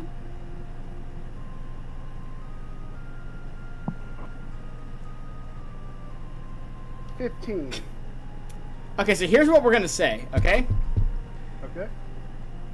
Grimshaw, Lorsan, and Bernard have all heard of pancakes before and have at least tried it once. Bernard, having come from a lineage of halflings who were the ones who invented the pancakes, definitely knows what they are and can make them. Troxal, Cieldre, Lyrian, and Norden have not even heard of pancakes before. So I can make pancakes? Yeah. You know the recipe. You can technically make pancakes. Yeah. The game has been won. Pancake. Congratulations, you guys have altered lore in this world. Yeah. Fact check.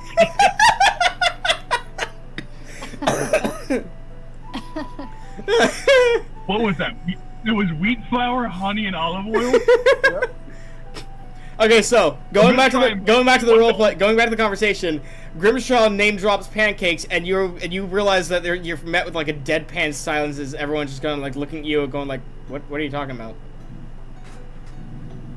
The food? We've Come never on, heard you of have that. to have had it. We It's haven't like the even. one thing that halflings are known for. We've never even heard of that. Yeah. It was at this moment. It was at this moment that Grimshaw realized just how dystopian this country is.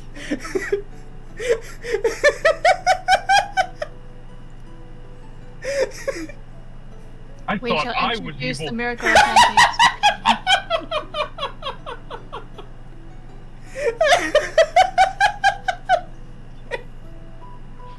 We will introduce these Neanderthals to pancakes.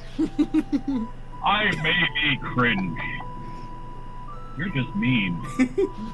That's Hey, Lorsan, before you go to bed, you're gonna see a stack of pancakes. Yes. Wait, can I eat them? Yeah, where do you think they came from? Okay. There are things I cannot eat, things I can't. I had to make sure. You find them in your bedroom. Okay. Yes, pancakes. So yeah, they're just kind of like, okay, I guess we'll look forward to it.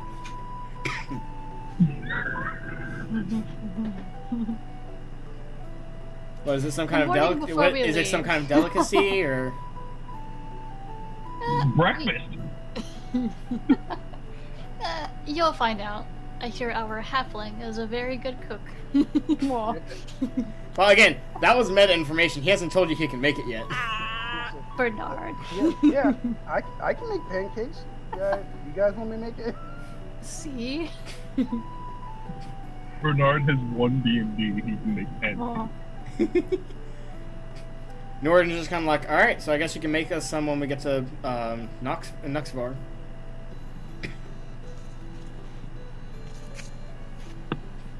The ingredient to there. The honey shortage. Well, you know what's funny? Honestly, that would be- One of the trees that you can find around Nuxvar is the maple tree. Oh. I wonder when maple syrup was invented. No, I'm serious. That's a good next question. We're gonna have to dig into. We're gonna all completely alter the history of this place through literal fact.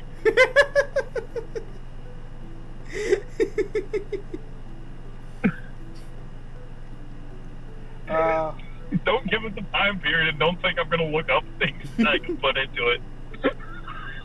You can suggest different things, but even if they might exist in my world, even if they do exist in my world, like I said, it might exist in one part of the world but not the other. Just like how samurais and cowboys both existed in the same time period. Yeah. No.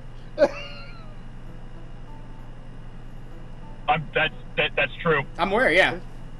Oh, it was? Yes.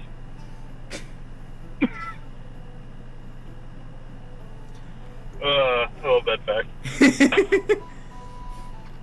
In fact, that space time feels so awkward. Makes it feel real. Anyway, I digress. No, it does not make me feel real. It makes me feel like I live in a simulation.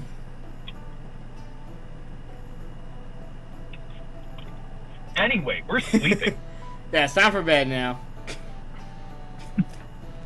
And for record, That's Maple Syrup it'll- is it'll banned make- in North America. Yes, that'd probably be in like the late 1800s. Yeah. Alright, you guys wake up with no issues. Okay, let's head west. You guys start packing up, hopping on your horses. Norden has his own horse. Of course. And of course, he can have one other person on the saddle with him if anyone wants to. Preferably someone small, but still.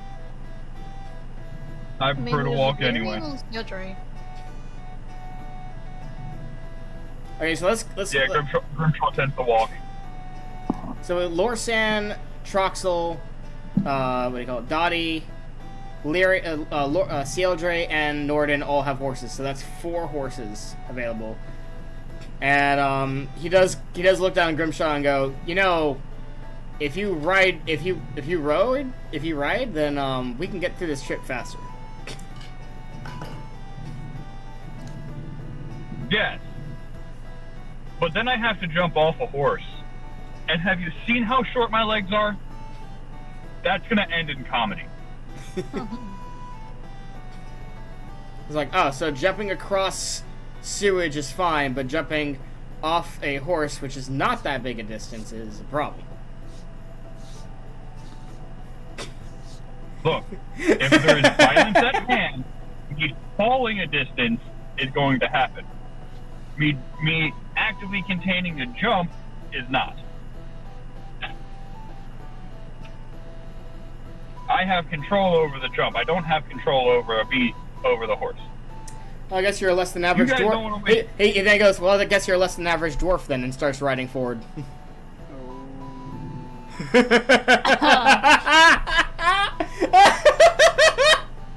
I may be less than an average dwarf in height, but I dwarf you and everything else. It's like, of course you are. I'm not a dwarf. Nah, but you're short stacked in every other comparison. Oh, so let me pull up his character. I forget if I wrote down his actual height. I may be short and short-tempered and short everything. Yeah, he's I don't know where I was 5'7". going with this, but short. He's not that much taller than me. That's the problem.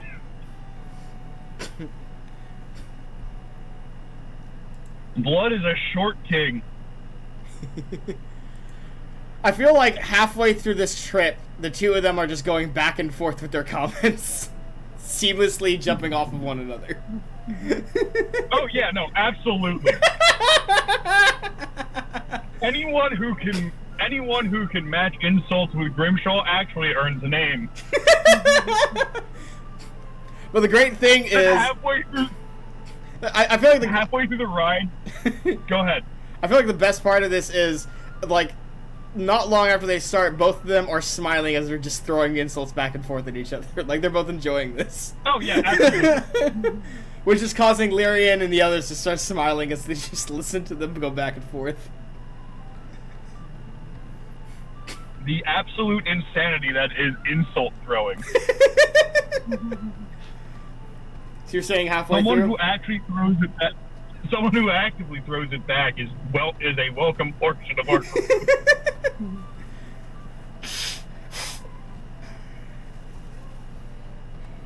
Oh man. That being said, please tell me our ride's accosted. What about your ride? At least on the. Tell me the ride to Nuxbar is accosted. Waylaid. Bamboozled. Not quite. It's a quiet road over to Darkwell, which is the village between Balmoral and Nuxvar. And shortly after leaving Darkwell, crossing the bridge and all that stuff, the clouds start to thicken a little bit, and it's getting a little bit chilly. I'm sorry, what month? All right, which one? What, Troxel? What month? You're like in late summer, like it's starting to peter out. Okay. But I'm glad you called that out, because Norden is also kind of like, does it feel unnaturally chilly for summer? Uh-oh. It does feel unnaturally chilly. I'll look around for undead. No undead in sight, but you do hear the storm getting closer. A Can we storm. find shelter? Which one of you? What, Troxel? Which one of you? Can we find shelter? Okay, Grimshaw next. All right. So to answer his question, do you think it'd be more pertinent just to go back to the small town that's behind us? I mean, that's ahead of us. So if we head back to the town, we can at least take shelter in one of the houses there. Yeah. Yeah. I mean, well, how far behind us is the town that we passed, or village, whatever? The village is about 2 miles behind you. Okay, yeah, we can ride back. All right, you guys start riding back. You're almost at the village when the storm is on top of you and you start getting rained on. All right, continue forward. It's just rain, just water. So you do reach I the mean, village. It's cold, but Yeah, exactly. Shelter, etc. Go back to the village, find a place to hold down for the night, or not the night, but for the storm to pass over. found a barn. There's some light thunder in the storm, but it's A mostly barn. just rainfall. Yeah. Rainfall.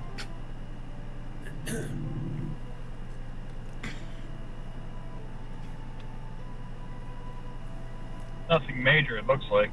Do we think this is But- truly an unnatural storm? No, this feels natural by all accounts. And even if it was unnatural, the most likely answer, and this is lore that everyone knows. I'm hearing a feedback loop. But this is lore that everyone knows, and the idea is essentially that elementals tend to slip into the world every now and then, and those elementals can sometimes affect the weather. Okay. So, like, if you see a tornado, half the time it's natural, half the time it's a wind elemental. If you see a rainstorm, it could be a rain elemental, kind of like messing with the sky, or it could be natural. This is just common knowledge for everyone.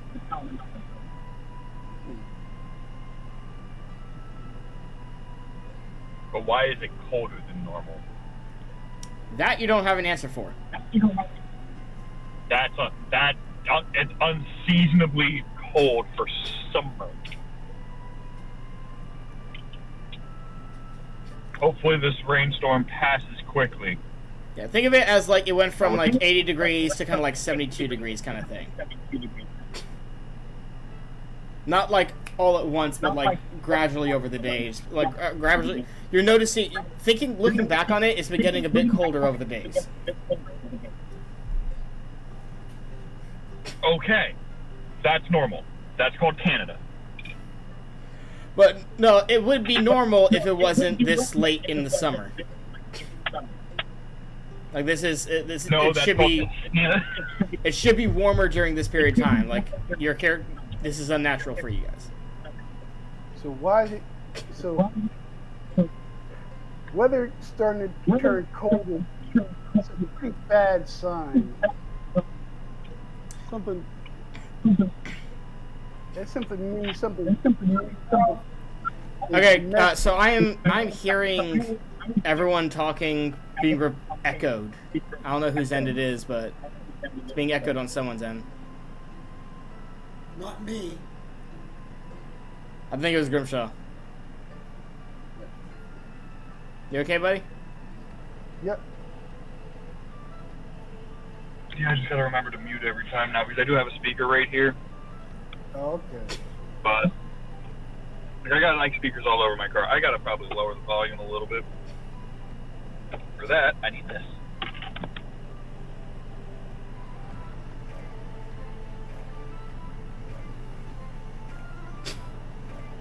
Is that better?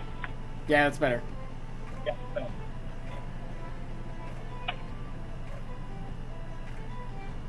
Lorsan's unfortunately having camera issues again.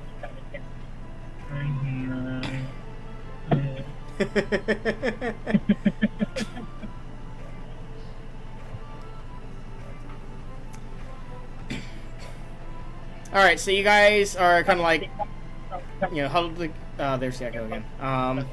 You guys are kind of like huddled in the house you're staying in while the rain's pouring down. And, yeah, so Norden's kind of like, alright, so, mind if you catch me, while we're here, mind if you catch me up on some of the adventures you guys have gone through?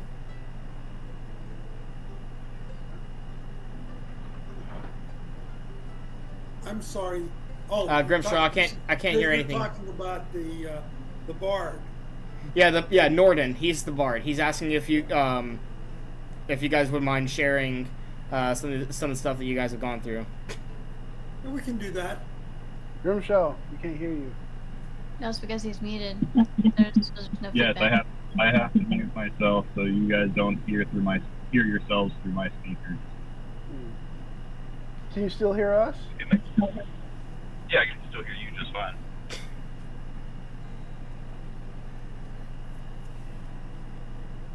You don't have headphones that you can use?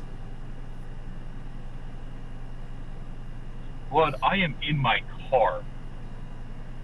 I put headphones on in my car. It's gonna look mighty weird, and now I can't connect them to my car and my thing right now. Okay, you're recharging it? Gotcha, I gotcha. Alright, so... yeah, you guys start talking about some of your adventures. He's, like, listening, recording stuff, writing stuff down. At some point, at some point the rain starts to die down again. You guys go back on your journey. What you gather is if you leave right now, you'll reach Nuxvar about midnight. So you could stay in the village and wait until the morning and then leave, or you could leave now and reach Nuxvar at midnight. If you walk very, very fast. Is Nuxbar a gated community? No, Nuxvar is an open town. Okay. Then we'll get in there around midnight. We can't know exactly when we're going to get there. Does everyone else agree with that? Yeah. Yeah, sounds good. I think that's a good idea. Get in as quiet as possible so nobody knows we're there. Steal stuff. Very true. Alright. Steal stuff. You guys start making your way over there then. On the way, as things start to quiet down, as people are like getting all the water out of your clothes and all good stuff, Norden looks over at Grimshaw and asks, hey, is it okay if I ask about this ring you guys have been talking about?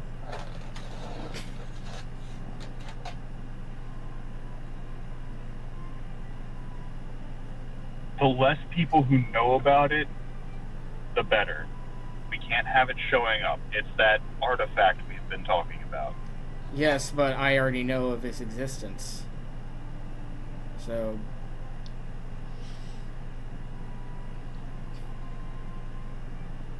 then what do you want to know about it exactly? well, besides besides what it's capable of, do we know where it came from? Where was it found? Do we know what it looks like, or?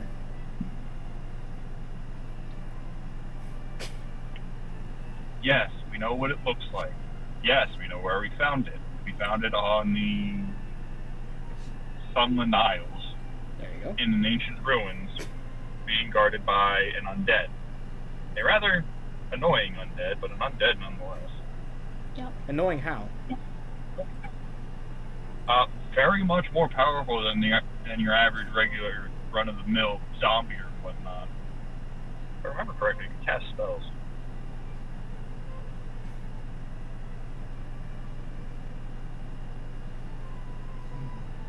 I think he was a cleric.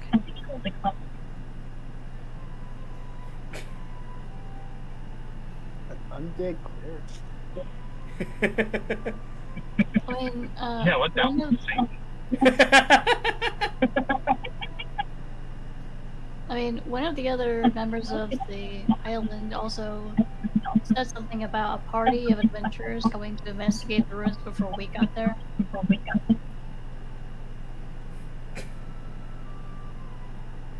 Could have probably been one of the party members that was there.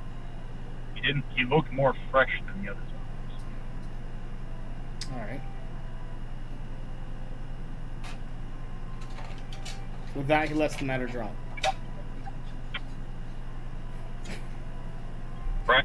Frankly, I'm trying to have the least amount of people know, but considering you're going to be traveling with us, you have a right to know. I have it on my person. No, I will not pull it out. Wasn't going to ask for it. It's safer on a traveling party than it is in a singular spot. I can see that.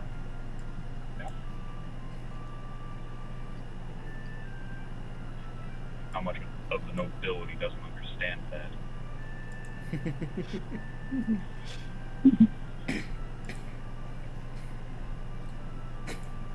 But I digress. My aversion to current nobility aside. Anything else you want to know? He's like, well, knowing a little about you would be interesting. How so? Got an interesting backstory? I grew up the pampered lifestyle, much like our friend Troxal here. And thus the exposition begins. What? The exposition. Again, like he's a bard. He's a bard, and he's like, this is kind of like your interview kind of thing. Yeah. But I'm like, there's not much to tell. I'm like, I'm a noble from halfway across the continent. He asks what dwarven kingdom you hail from specifically, what your family name is. My family name's the Honeystone family. He asked what your relations were with your family, if they were good ties or bad. Pancakes. Oh, that's me. No, my family did not invent pancakes, unfortunately. We invented good meat. Good meat. One of the few purveyors of mithril vodka too, if I remember correctly. Oh, And I wanna try some. are you on good or bad ties with your family? Mediocre.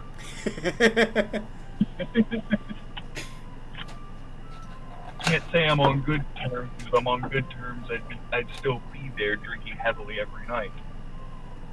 Can't say I'm on bad terms because if Mommy and Daddy found out I was in trouble, they'd probably send half an army for me. Not that I'd tell them to.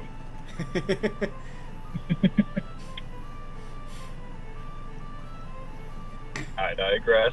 Lorsan, you said you were rolling for something? No. I thought you said you were going to roll for something. Well, Constitution save on the mention of mithril vodka. Everyone gets drunk just by the name. I mean, if we ever come across some, I would like to try it. Norden looks over at you and says, "You wouldn't be able to afford it." We have 2 nobles. He looks over at Grimshaw and goes like, he looks over at Grimshaw and he's like, "A bottle of mithril vodka is like 10 platinum, right?" From a normal perspective, yes. From the kind that my family makes, it's actually more. He then looks over at Lorsan and raises an eyebrow. We have 1 noble in the party. So what do we need to do in this town? When you guys get to Nuxvar, you mean? Yes, we're in Nuxbar, aren't we? Grimshaw, you want to give a list? This is your plan. So Nuxar, we stop here. We check the local crypts, make sure none of the local crypts are spawning any evil be-dones. We talk to Buddy, make sure Buddy's good, well situated, because this is the first time we've seen him since Selsmeyer. From there, we can inquire about Abbott and Costello. Get any information we can, because he's probably passed through here. He probably wouldn't be taking a lot of the side roads, because the side roads would be more dangerous. And as a traveling mage of high caliber, yes, danger is part and parcel with traveling, but he'd be smart. So he'd probably at least sail through here. Someone had to have at least seen him on his way somewhere. Yep. So we can hit 3 birds in this place, and then, assuming nothing nefarious happens in this town, we'll probably move on to the next town. Okay, I'll check the inns for Costello. Go check the what? The inns in the He's town. gonna go. He stayed there. Yeah, he's gonna check if Costello stayed in any of the inns in the town or whatnot. Probably go check the upper classes.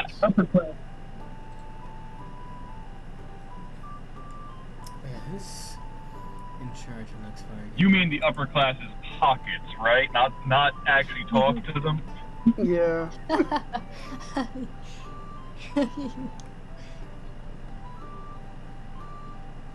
10%, I didn't see it.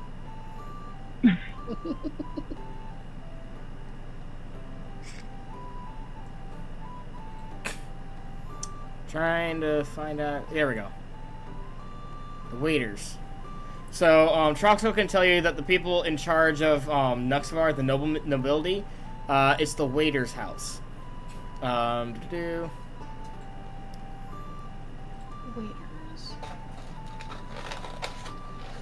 That's waiters with a D, not a T.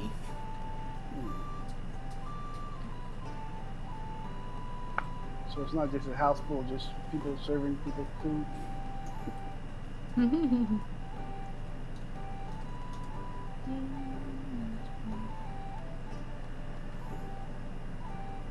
Open door. How may I take your order?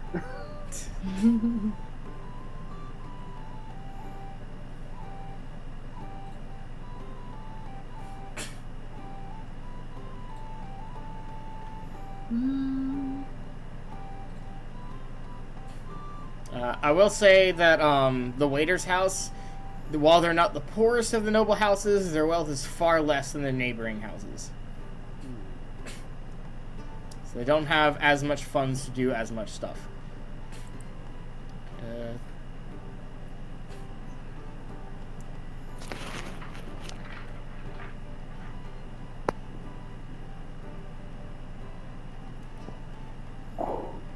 Listen, we don't care about that. We just care if we get our cut. Exactly.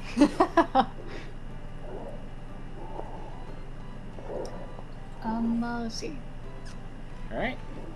I suppose if Grimshaw is gonna check on Buddy, I guess I'll go join him. And Sealdra's always going to go with Grimshaw. Trox is going to check the inns. Bernard, what are you going to do? I am. I guess. So what's Oh.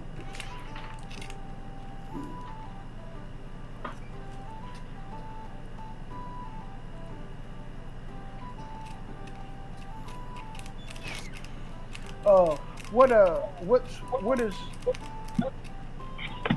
Honeystone gonna do? He's gonna meet with Buddy. You're gonna meet me with, okay. I think I'll go with the inns to the inns. See what's going on there. You're going with who? I'll go check on the inns, like With Troxal? the Troxel. Alright, so Lyrian will go with you guys. Why are we splitting the party? And Nordell's just gonna hit up some of the taverns. Oh. And for the audience, here's a reminder of what Buddy looks like. All scruffy. What do we look like? Disgruntled screaming. Alrighty. As you guys get closer Would to Buddy the be in? what? Wouldn't Buddy be in one of the taverns? Probably, yeah. Oh yeah, he might be. Might? No. Taverns are like the best spot to get information, unless we're like invading his home at midnight. You know how you go to the local bar to meet people and to socialize? That's what a tavern is. So as you guys are getting closer to Nux Bar, you see a couple of things. First of all, the staple crop in this place appears to be barley, but you do see various. You see some wheat, oat, and rye fields. You see a couple of landscape that has like beans, cabbages, that kind of stuff. You also see some what do you call it? Some like cattle. You see cattle and sheep in certain areas, and off in the distance you can actually see a horse ranch. All right.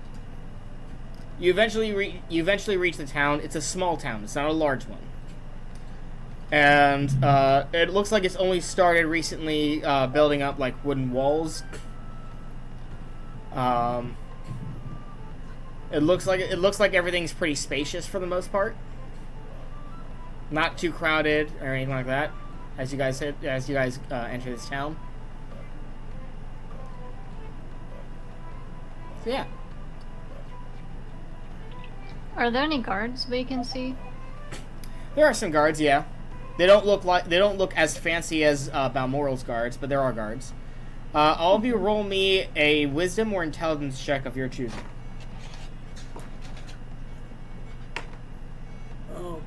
11. You got 4. 4. I got a 13. Bernard. Come on, boy. Big numbers.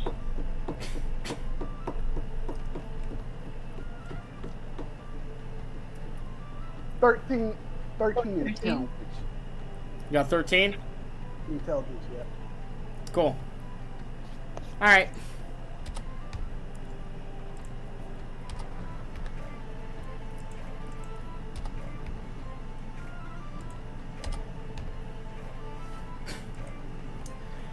Alright, so as you guys enter the town, you guys start splitting up and heading your separate ways.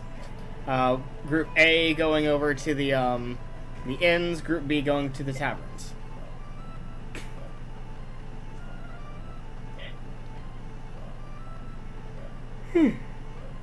Alright, so Group A. Fantastic. Group A, you reach what you read to be the Blue Fly Inn. We're going to the Blue Fly Inn. You walk into the Blue Fly Inn. There's a man over at the counter, and he's just like, "Welcome to the Blue Fly Inn. How can I? How many for a room?" We're not sure yet because we don't know how long we're going to be staying. I see. Speaking of rooms, did the Archmage Costello stay at your inn recently? He looks up from his papers, sees the robes, and immediately like straightens himself up a little bit more, like brightens his smile some more, and he's just kind of like, Costello. Give me 1 second. He starts looking through his papers again. He pulls out a notebook from one of the drawers below him, and then starts looking through those. He goes, Vlaza Costello. Yes, we did have a Vlaza Costello who stopped here. Could you tell us when that was? How long ago? It looks like about 4 3/4 a month ago. 4 months ago? No, Okay. 4 3/4 of a month. So almost 5. Almost 5 months. Okay, good. As far as I'm concerned, we can sit down and have a drink. Do you know which? Do you have any idea about where he said he's going, or which way he went? No, he was quite tight-lipped about it. Even asked if I could keep his visit a secret if possible. Do you have any idea where he did while he's in the city, or? Let me roll for him. Yes, he actually he heard rumors that the mage had gone and talked to an aspiring guild mage over in the tavern. Good job, Bernard. Thank you. Last act information gathered.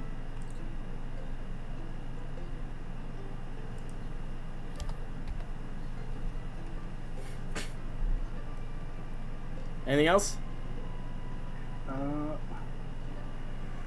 I guess we get that drink like you said, and then we'll see if we can head over to that to that, what you said, mage.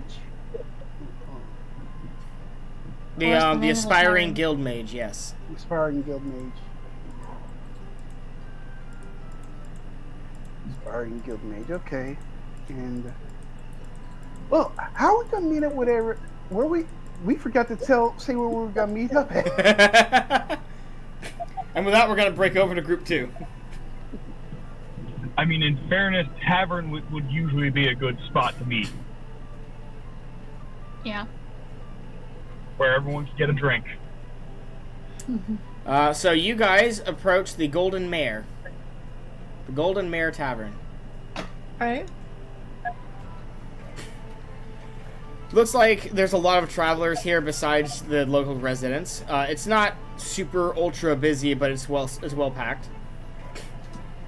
The barkeeper just kind of like looks over and says, "Greetings. We have a table over there if you want something to eat." Grimshaw, you notice your friend Buddy in the corner. I gotta go have a word with my friend. I'll be back for you. We might be grabbing a few drinks while we're here. Yeah, speaking of drinks, you look over, your friend Buddy is on his 3rd drink. He's already feeling good. I'm gonna go sit down and go, you couldn't even wait for me? Yes. Oh, Grimshaw. Oh, you're here. Cool. No offense, but what took you so long? We had a few run-ins. He looks over at Norden and goes like, "A few, huh?" I'm sorry. Yeah, no, actually, yeah. He looks at Norden and Lyrian and goes, "A few, huh?" I mean, I'm there. Yeah. Yeah, but he remembers you. Listen, I pick up stowaways like you pick up rumors. It's like, I'm very much seeing evidence of that, yes.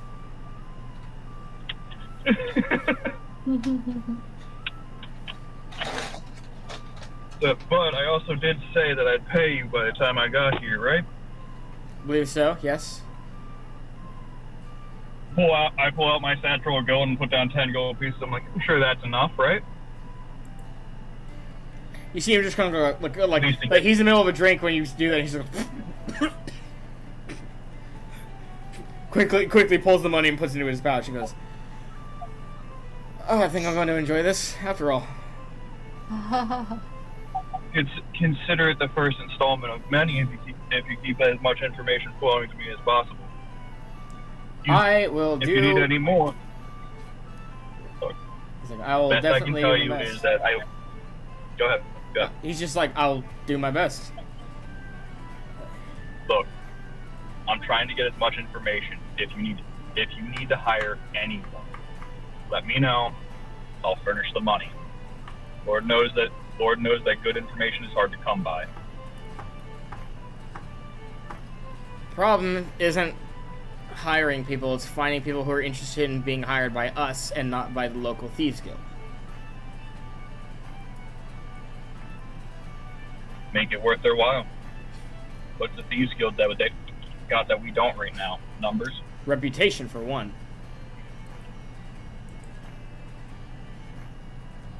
Reputation, resources, people. They have guaranteed success rates. Reputation is going to be a big thing for you to face off against against your competitors on. One of the biggest concerns for everyone in our line of business right now is security. So that's the first thing you need to be able to guarantee them, and you can't guarantee them anything until you have reputation. Well, that's the same thing with you. Why are you still working for me? I know you can pay well, but they need evidence of that. So far, this, he says, like, jiggling the bag, the pouch, is one example. We need a multitude of examples of you paying very well in order to make it more believable. Like I said, reputation's going to be the biggest thing here. So me also bringing you back from the brink doesn't count, huh? He's like, look, again, and I'm not saying I don't appreciate that, but one instance isn't enough.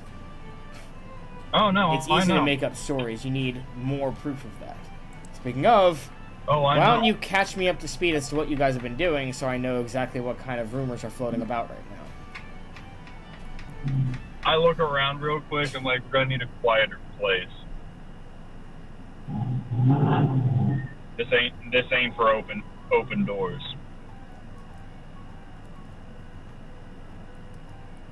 Can I at least finish my mug? Sure. Thanks. Mind if I go grab a few for myself? Go ahead. It's gonna be a long story. So I go up, grab a few more, grab another round for Buddy and 2 for me, and then I guess 1 for the rest of the group. Yeah, speaking of which, Come on, we're gonna go drink Troxal and Bernard walk in, and when you sit down again, he's like, okay, so let me get this straight. You have a halfling now? What did I just say? I pick up stowaways. Technically we have 2. We don't know where the other one went. Where do you find these weirdos? She's currently dotting off somewhere. Where do we find them? I don't know. They just show up. Meanwhile, over like at orphanage. Over at Lorsan / Lyrian / Cieldre's table, Lyrian's just kind of like, and Norden. Lyrian's just kind of like, so that's Buddy? Yeah. Norden's just kind of like, wait, Buddy? That's his name? No, I think that's just what they call him. He's just like, okay. So he's making fun of him is what I'm hearing.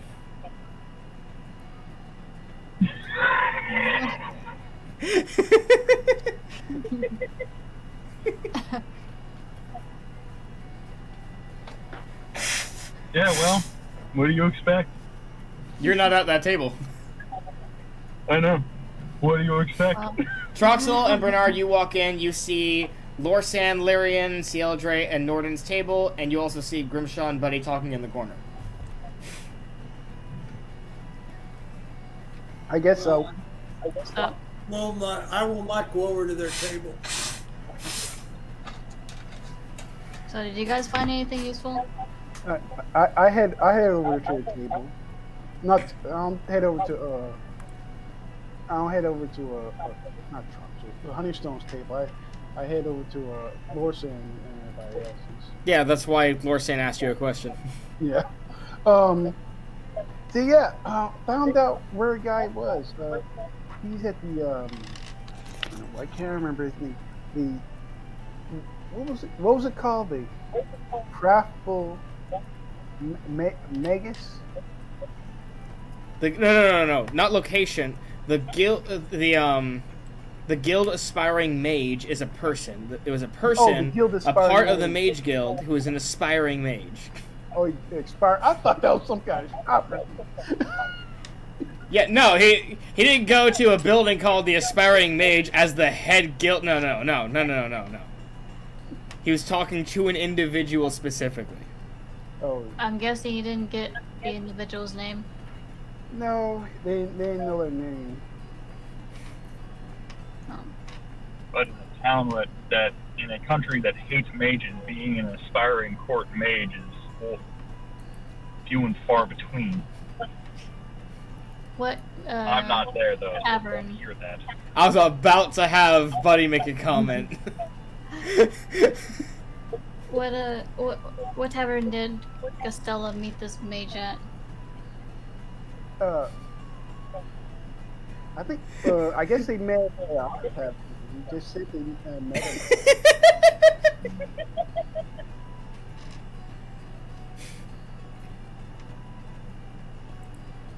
Is there only one tavern in this town? Yeah. No, at least two. It's a small tavern. There's like one tavern and several ale houses. Okay, so this is the only tavern. Must have been where he met him. Yep.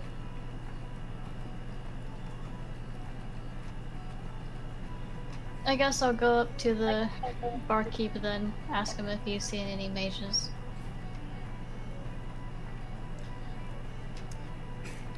The mention of mages, he just kind of gives you a look, going like, "Why do you want to see a mage?"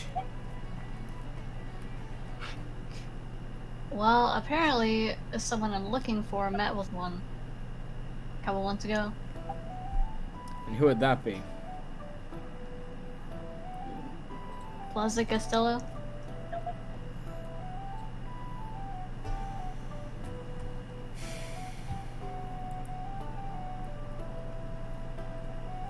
Roll charisma check.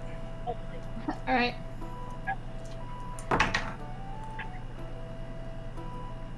I rolled a 19 on a d20. He immediately shuts off and says, "Sorry, I can't help you." Continues to wipe the counter. Come on, dude. Gotta give me something. He's like, "I don't have to do anything. It's my establishment. I can share what I want."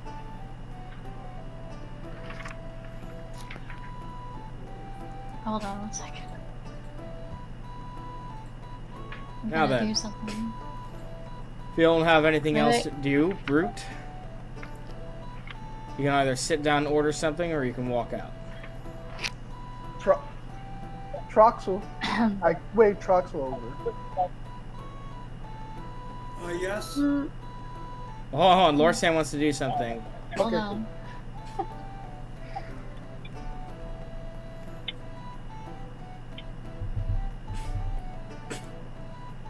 I'm gonna guess charm person on him. Oh. Now, how are you going to do this? Because he is paying attention to you. So how are you going to make the hand movements and speak the incantation to cast the spell without him catching on to what you're doing?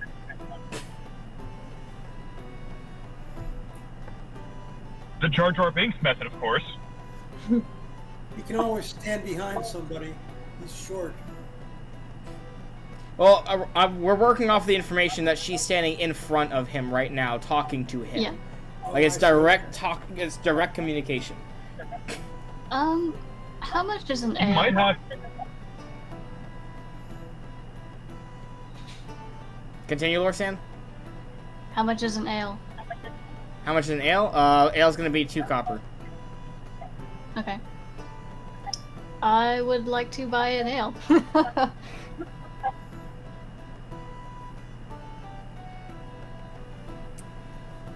Coming right up. And as he's turning around, I'm gonna cast a spell. Okay, what about the patrons around you? I'm pretty sure they're not paying attention to me. Given that you're a half-orc, which is a rare sight anyways, asking about Vlasic Costello, I would argue otherwise. That is true. A lot of people would be looking in your direction when you bring up touchy subjects like that as an ostracized person. Nice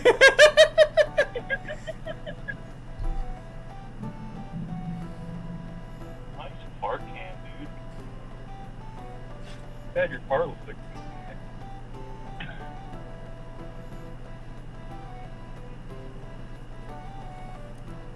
I'm sorry for that. No, you're good. Alright, so while Lorsan is thinking, Bernard, you flag down Troxal. Yeah. So, Troxel, could you help us out here? We're trying to get some information on Vlasic Costello, and this guy's been difficult. Okay, I'll use my wizardry and my nobility to get Norden like walks up and like puts his hand on both your shoulders, just like, gentlemen, how about you let me handle this? Oh, there we go. Bard. Even better. Use your charisma. He looks over to Lorsan, trying to like wait until he catches his glance, and then he kind of like winks and goes like, "I got this." Fine.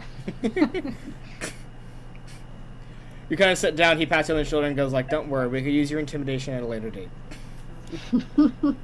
But charm, that's my area. I thought intimidation was my thing. He doesn't know yet.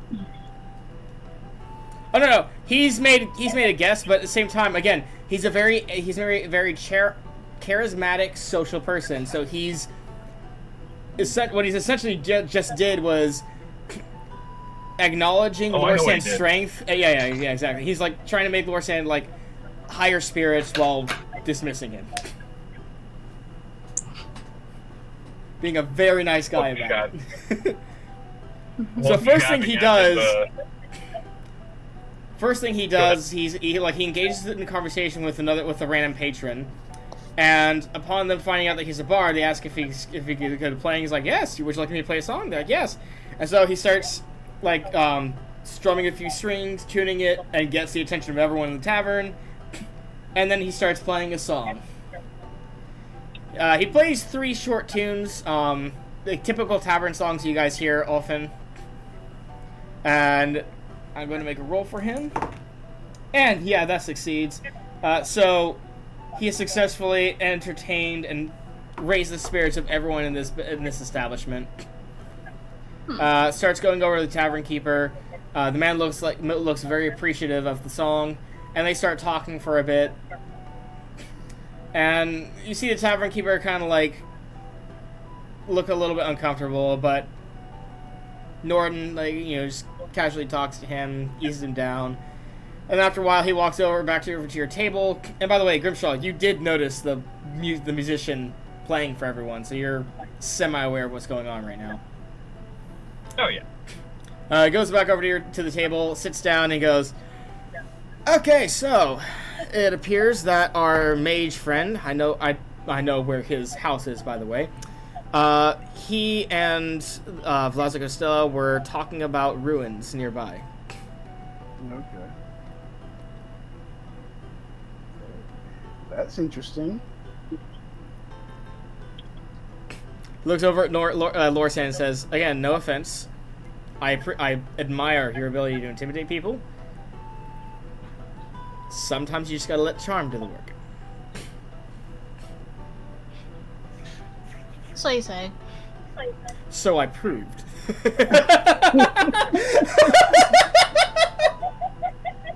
The insults will be thrown around all the time. The polished insults.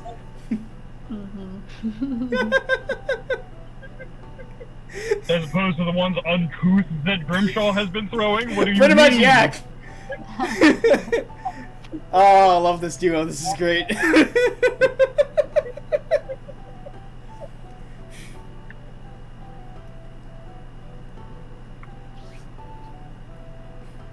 Would have caused much duress to the people watching the stream. I hope you're happy.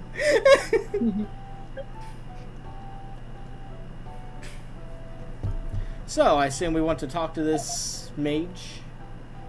Yeah. Yes. After I get my ale, which haven't arrived yet. The serving glass puts the ale down your table. Thank you.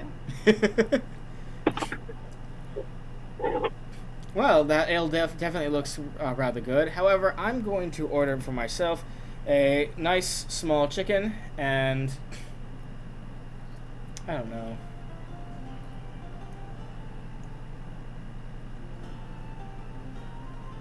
Let me go talk to him, see if he's got anything special. Comes back and goes, well, they don't have any chicken, but they do have mutton. So I'll take some of that, and I also ordered a plate of sliced bread and cheese, and got us all a couple of beers. What a guy. Man after my own heart.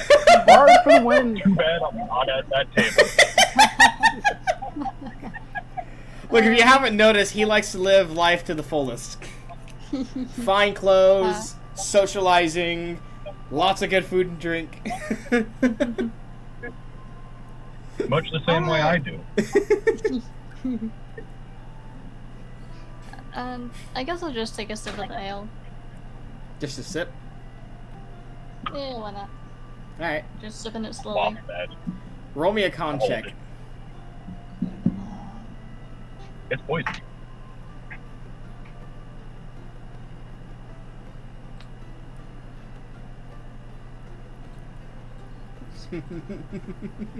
Eight. 8? Yeah. Okay, you almost vomit. You have to spit it back into the cup.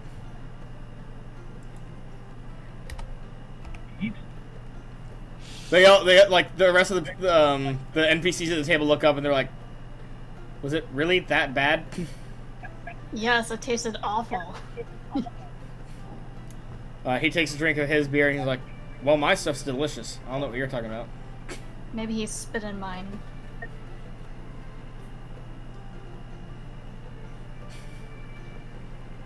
They kind of look at each other, look back at you, and say, "I don't think you would actually be able to taste the spit."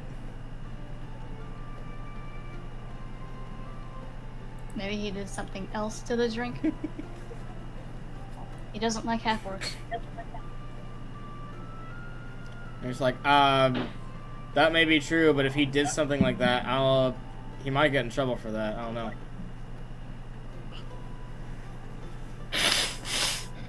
Pretty sure no one's gonna be up in arms about someone messing with a half-orc's drink. Grimshaw. Yes. How does your character react when you start seeing the food and the drinks being served at their table?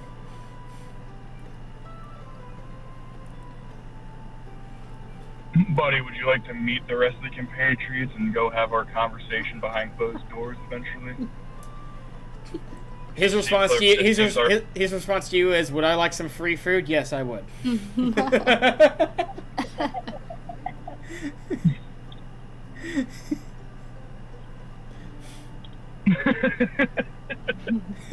Never hurts. And I'm not buying it this time. By the looks of it. Alright, so you guys walk So over. I'm guessing Norden sees you guys, like, they see you're approaching. They kind of, like, push seats over, bring seats over from another table, make some room. Hey, buddy. But it just kind of, like, gives you, like, a, haha, funny. Sit down.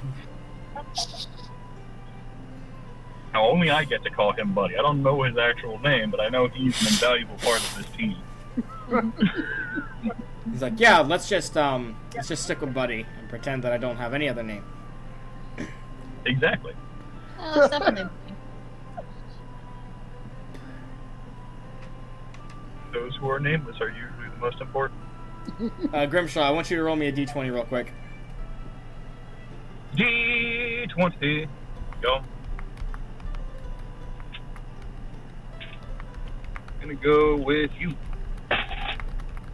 18. It would be this roll that you succeed at, okay? You catch... Drinking? No, you catch Norton's barely concealed snicker at you guys calling him buddy. Listen here, Norman Bates. He's like, Norton. Children, how long did it take for me to learn your name? Larry's just kind of like, 2 days? Loretta, how long did it take me to learn your name?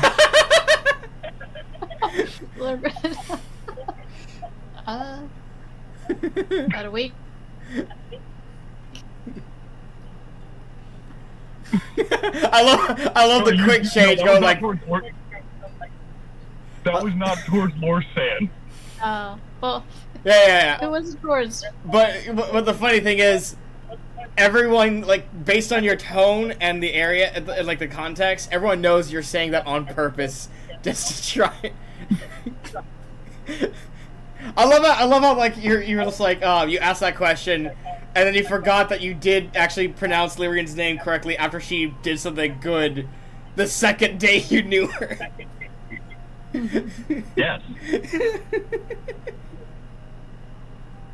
But you insulted Buddy. You do not insult Buddy in front. This is the man I almost killed for. And he's like, I'm not insulting Buddy. I'm insulting the name. Which, as we've already established, isn't his name. Mm-hmm. The moniker we use, so we don't have to worry about names getting dropped. Yeah, I'm aware. Doesn't mean it can't sound funny to me. What's wrong with Buddy? No. What's wrong with Norman? Norden. I don't know. Norman sounds good to me. Looks over at Lorsan and says, so you saw me charm that man whom you couldn't even get to talk to. Do you really want me to use my influence on this crowd? Norden. Thank you very much. I have faced worse. I mean, he is a half-orc. He probably has actually faced worse than an angry mob with a bunch of pitchforks. He's like, oh, I'm aware. But, I can either help make your name more known to either make life easier for you, or it can make it more harder for you over the journey. So do you want to be friends, or do you want to make enemies? That's why this is all in jest, my friend. He's like, I can tell that it's in jest from you. I want everyone to call me by my name, though. And the name is Norden. Not Norman, not Nordy, Norden.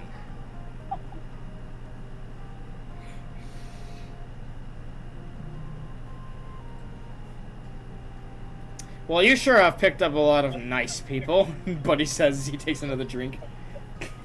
He is, by the way, drinking ale. Buddy is drinking the ale. We're all drinking the ale. Actually, Grimshaw's probably drinking something a little bit heavier than ale. Grimshaw wants to get drunk for once. What drink are you aiming for then? Something heavier than ale, probably mead or something. Okay, they do have mead, yeah. I was gonna say they probably don't have mithril like it. 100% no. Look, even most cities wouldn't have mithril vodka. Platinum a bottle. Good God. I only know like 2 bottles of alcohol that would actually reach that price. And even then, most rich people don't buy it because it's too expensive. So then, I know Grimshaw, I know Lorsan, I know Troxal. I do not know I even know Cieldre. I don't know the rest of you shitsticks, so... Dang. First off, that's how Buddy works.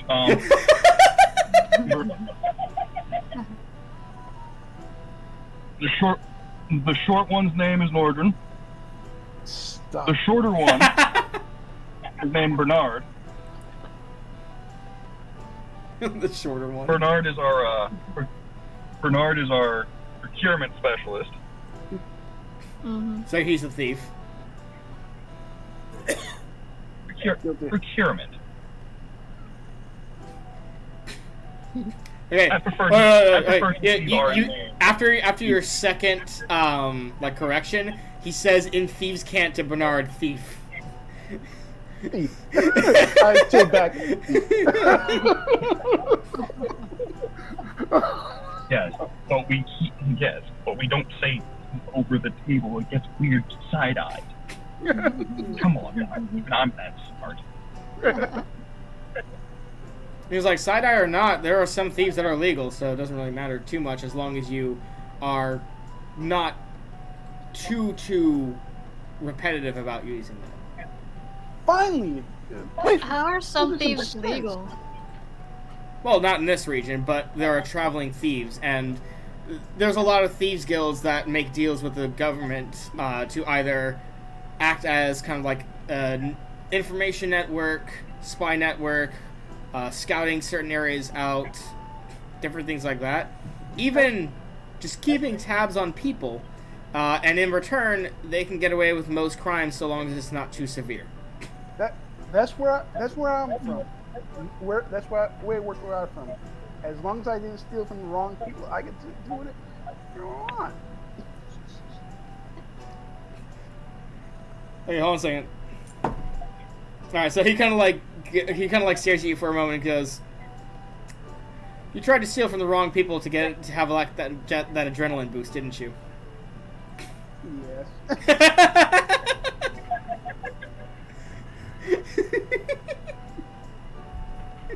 That's why he's here. No, he just has one rule while working under me. Don't steal from me. Yes, but you both know that if he steals from the wrong person, him and anyone he's associated will meet a grisly end. So I'd add a few more rules onto that. Eventually. But I don't plan on letting him get caught. A thief who steals for the adrenaline rush is more concerning than a thief who steals for money. Well, that's why he's with us, because you can't steal for the adrenaline rush when you're getting the adrenaline rush by fighting zombies. It's like, This is oh, true. you've had run-in with zombies? And by the way, Actually, he's showing no surprise at this statement. Have you had run-ins He's with probably zombies? well informed of this fact. Oh, I haven't encountered zombies, but I've been hearing about those kind of attacks. How prevalent has that gotten? I'm surprised you didn't encounter zombies on your way here. We got lucky. We encountered. Well, we did, but not this. On our way from. I know that common can be hard to understand, but you know there's a way to communicate this, and you're failing at it right now.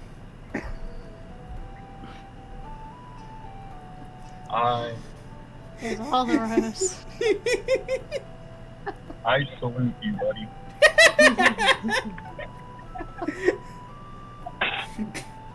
Be the asshole so I don't have to be.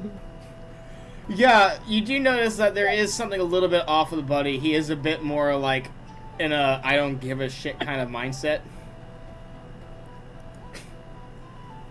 As he's downing another ale and just kind of like putting coin down for another one.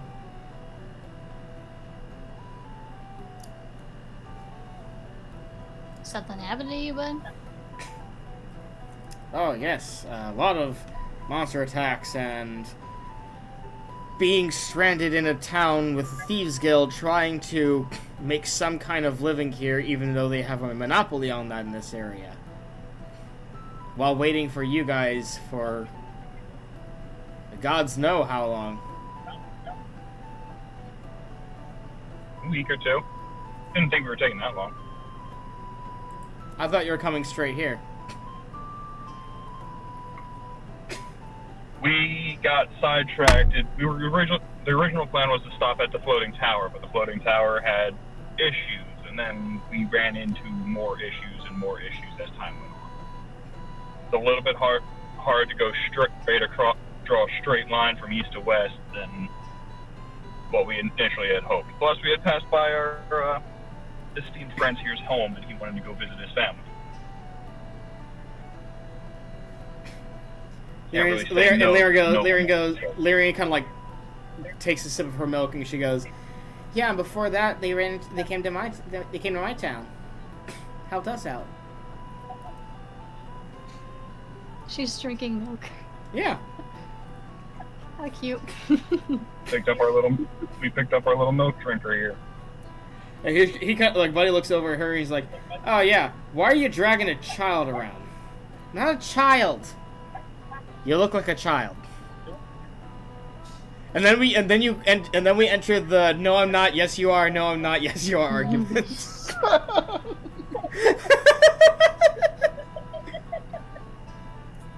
Meanwhile, Norden is just like, this is fun to watch. You're telling me, man. I live for the chaos. I love how Troxal, the nobleman, is just sitting here watching all of this go on without saying anything. As, like, people around the page... It's very easy for me to do that. But it's not quite meaningful. That's what makes life, though. Life is just a bunch of meaningless happenstances. Jokes, loose conversations...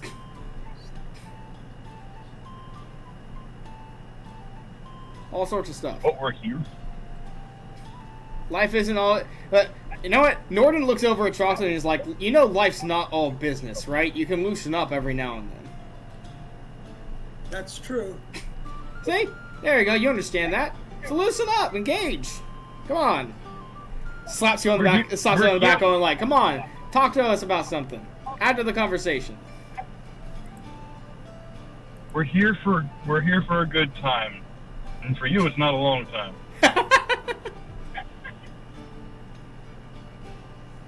His character is younger than he is, dude. My interest in this town right now is finding the magic user that Costello talked to. And I get that, but it's already late at night. We can do that in the morning. Okay, so for now, let's just enjoy ourselves. And this is an inn, not a tavern. No, this is a tavern. Because the other place has rooms for the night. No, you're in a tavern right now. You left the inn. I understand. Yeah, you left. Well, you said this was an inn, not a tavern, so I was like, what? We'd have to go back to the inn to get rooms for the night. But right now, we're just kind of celebrating life as a party instead of doom and gloom all the time. Straight business.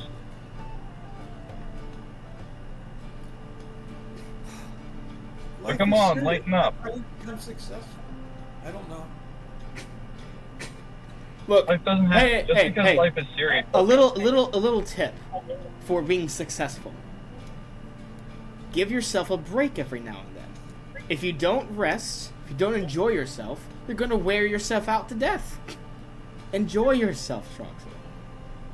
Noble. I enjoy myself when I'm he kind of like gestures going like nobility. Look, gestures over to Cieldrade, and he's go like from the low to the middle. All of us classes, we need to enjoy ourselves. Now there is too much, but you, my friend, do too little. You need to be able to enjoy yourself. He grabs one of the meads and pulls it over to you and says, "Come on, live a little."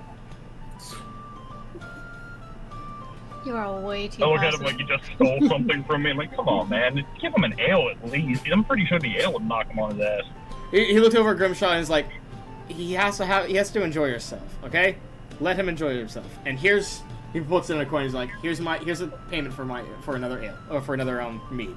But Troxel, seriously, pushes the mead closer and says, try it, have fun, Loosen up. That's Live true. a little. Go on. Okay, I'll drink some mead. Roll a Constitution check.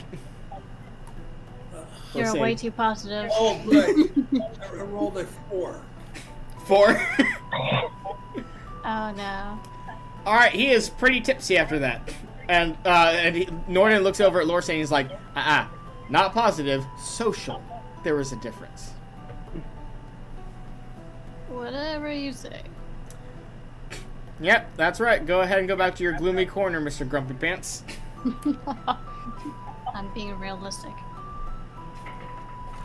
You could enjoy yourself. About Looks the over at party. Troxal and he says, "Oh, looks like you're having fun." Right. Yeah, that's it. Hey, come on. Loosen up, remember? How about this? Join me in a song together. Oh, That this I will be can do. good. What did you say? That I can do. There we go. Okay, I would now want you to roll a proficiency check for singing. Yes, Winston. I want to look around the room. What's going on around the room? Mostly people are attending themselves. A lot of people are looking over at the table at the weird I mix of succeeded, I think. of people, including the noble. What'd you roll, Troxel? I rolled a natural 2 on my D20, and I have a proficiency in it, so I get 1 to 6 plus 1, so 1 to 7. So not only does Troxel manage, not only does the two of them get up, Troxel actually knocks it out of the park with his music. Like every Grimshaw, Lorsan, Bernard, Lyrian, Cieldre, Norden, everyone is shocked with how good he's singing right now. I did We not gotta get him expect drunk that. more often. By the time the song ends, the entire tavern is cheering, and they even give you some coins. Oh, good. How much? How much? Let me write it down. You get a total of. One second. Enough for another round of drinks. Right?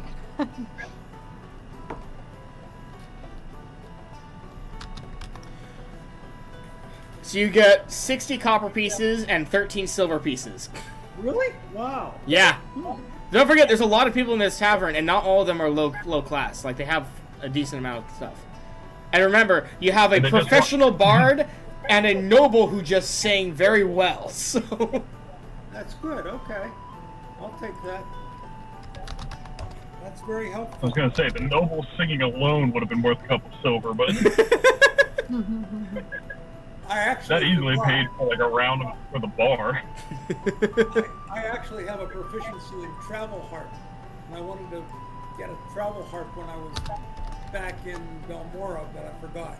But I'll do that the next time I go there. Alright, I think we're going to end it there because I think we kind of passed over our mark. But yeah. Oh, it's almost 9 o'clock. Yeah, exactly. That was a great way to end that session. I love that. That was great. Alright, let me write down your XP and I shall let you know how much you all get. Okay. The musical prowess of Troxal. I know. Oh, Nobody knew. And I did it for exactly that reason. For socializing in periods of downtime. But and that's great. I love that. We need more of that. Okay, so Grimshaw, This is okay. you got 195 XP. Okay. Woohoo! Lorsan. That poor lizard man. Oh wait, yeah, I forgot about the lizard. Where's his? I forgot to add that XP to it, so thank you for reminding me of that. There it is. See, this was a good conversation. Yeah. Add 140 to your XP for the lizard man. 195 and 140. Oh no, That's for May. that's for Grimshaw specifically. That's Grimshaw. 140. 35. All right. 50. I gotta remember that for when I go home. For Lorsan.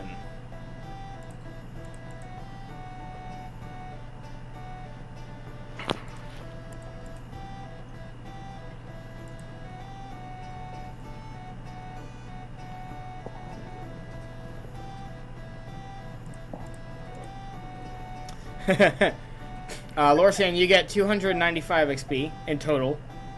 Okay. Troxal. Being paralyzed during the blizzard month, right? Well, failing the save did give him XP.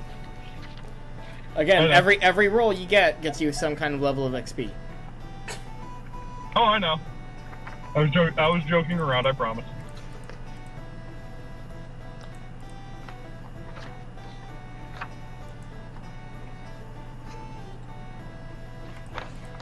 Troxal, you got 257 XP. Okay. Oh wait, I'm sorry. Let me hold on. I forgot to add that last roll. 307. My bad. How much? 375? No, 307. 307. Okay. Bernard.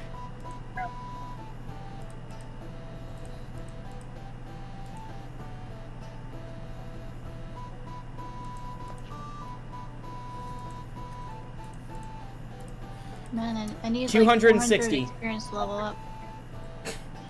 Say what? 260. Okay. Okay. Thank you. This conversation was worth it at the end. It was. We're gonna have to regale Buddy in the events that happen leading up to getting to Nuxlar. So I'd like to point a couple of things out. Number one, I am going to be reapproaching the combat mechanics for spellcasters to make it easier for them to be on par with melee combatants, because I did notice, and it's been pointed out to me that because of how fast-paced the combat is now, I want to make it a little bit easier for magic users to be as active as melee users, or at least near that level, so that they can, be able to do stuff instead of sitting there being useless half the time. Second, let me just say, Christian, I've always viewed spellcasters, magic users in particular, like Gary Gygax was, an insurance agent. I view the spellcaster as the insurance agent for the party in case bad things happen. If the melee people can take care of it, as far as I'm concerned, they can take care of it. And that's fine, but regardless of what the role is, a lot of players don't want to sit there and do nothing half the time. They want to be active in part of the action. You're not going to look at it. You're not going to look at the spellcaster and go, I want to play that because I don't want to do anything in combat. That's why most players. That's why in video games most players want to be a DPS instead of a healing role. Well, okay. So. Or a tank. Well, tank, yeah, but even tanks are in the middle of the action, so. Yes, but most people don't want to play tank because there's this wonderful thing called responsibility that you have. That's true. And secondly, I do want to let the audience know that I am working on the rune class. It's slow going, but I'm picking up the pace again. I am getting a better feel for what I want for it, and because of that, I'm trimming out a lot of the other extra fat. Trimming out, making it a little bit more clear as to what I want. Once I'm done with the tier 1 runes, I'm gonna show them to the group all over again, and we'll go over them. And then once we get a good idea, once we settle on what we like about the runes, what we don't like, I'll move on to taking care of the rest of the tiers. And once all that's done, we'll start cleaning it up, making it more refined, more detailed, and hopefully soon after that we'll be able to start play testing. We still don't know what we're going to call it, but...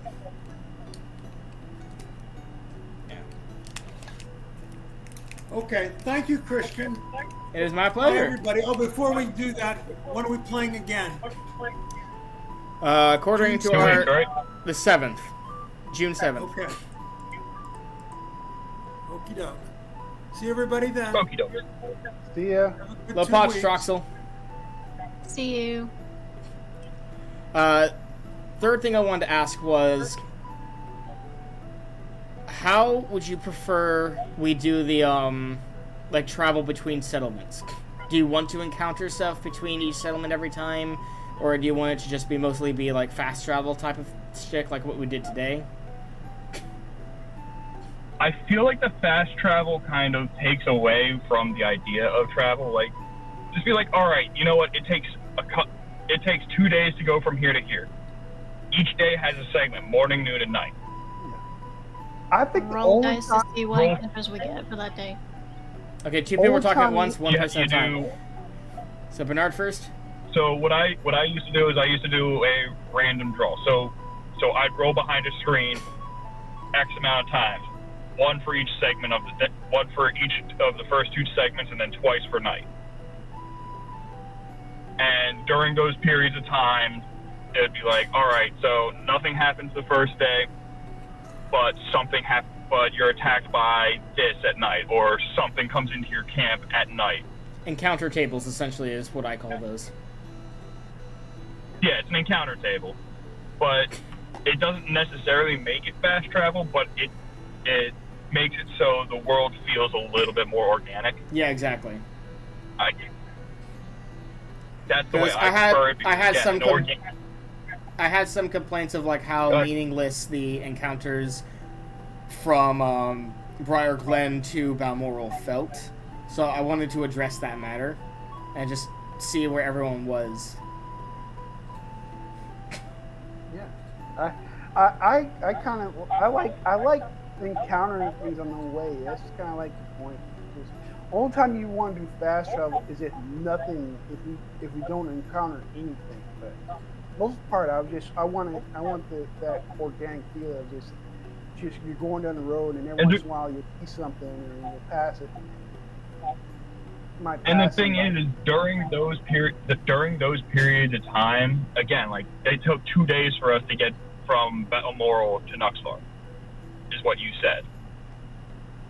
And we passed through a town, and the only thing we did in that town was we stowed away for the rain. Well, it's a village, not a So town. it took an extra. Yeah. Which again, like, it made it feel kind of like that town didn't even really need to be there. It was there simply to house us from the rain. To be fair, I was so focused on Nuxvar that I just kind of forgot to write anything for that village. But Which is fine. I mean, it happens, but like at the end of the day, like we kind of have to look at it like, all right, even if it's just like a small encounter, even if it's like a beggar on the road, yeah, you're not gonna walk 3 days without seeing a goddamn thing. yeah. I can't even walk 3 minutes and not see something. So All right, I'll keep that in mind going forward. So Between that and knowing what general direction we're going to be going for this campaign for the time being, that's going to help me a lot in preparation. So. there's a good chance we're deposing a king. Yeah. And instating someone, not instating Grimshaw. We are not instating Grimshaw as king. Nope. I refuse. We're going to instate someone who will listen to Grimshaw, though. I think one of my biggest pet peeves in media and Not stories lotion. and all that kind of stuff was anytime the people are like, hey, who should we put on the throne? I know, let's put the guy who killed the king on the throne. That's a smart idea. It's like, no. If that's the only qualification you need, you're just going to have a whole bunch of, like, idiots or tyrants on the throne.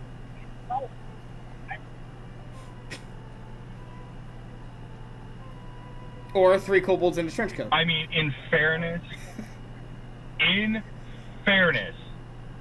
George Washington tends to fit that bill too. He's the rare exception, though. He didn't even want to be put on the throne. He did not want to be president at all. But that's the thing. That's what made him so good, was he was the general. He's like, I don't want to be president. That's too much work. And they're like, be president anyway. He's like, okay. And then after 4 years, he's like, you know what? Fuck this. I don't want to be president anymore. And they're like, well, we need someone to do it for 4 more years. He's like, fine. Just find someone else. I'm not doing it anymore. After 2 times, he's like, nah, I'm done. There you go. I get to do history lessons at the end too now. So what do you guys Really like? What do you guys during like about this history session? I liked it. I like it. Honestly, the conversation at the end really did feel more organic.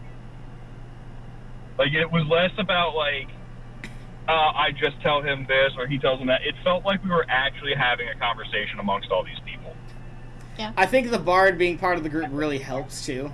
Oh yes, very. Because he's actively stoking the social fires of everyone. But that's the thing. We needed someone who was more charismatic. Because, again, Grimshaw's mostly business until he sits down with a bottle of beer, but we haven't really had the chance to do that recently because we're so busy trying to get to Nuxfar in the first place. Yeah, exactly. B. And Lorsan doesn't have an ounce of charisma about him. Yeah. Playing a charismatic class, and I'm just like, He's got more unga bunga than Grimshaw does, and that's saying something. And then Bernard's still kind of coming into the group, so he doesn't really initiate so much as react to everything. Yeah. Yeah, that's true. He'll eventually start initiating. We're gonna get him there. But even I'm not saying that's a bad thing. That's when you're one of the newer parts of the group. That makes sense. Dottie is the rare exception where she came in and kind of became that flower child of everyone. Which, by the way, when Buddy meets her, oh boy, that's gonna be funny.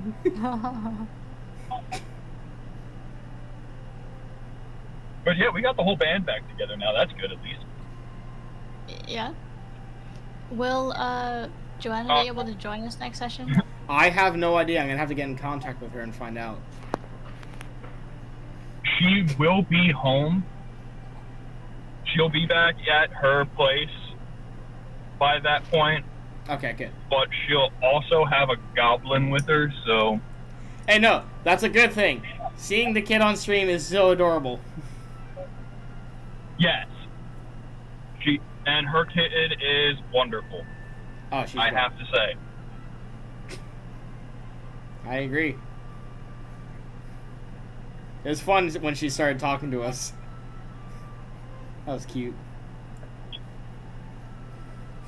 That was the ones that she had before aren't hers. She's actually bringing hers too. Okay, sweet. Yeah. Either way. That was her niece. Ah, gotcha. All right, so I think that about calls it for the day. Yeah. Home-baked goblins. I'm glad you guys had fun.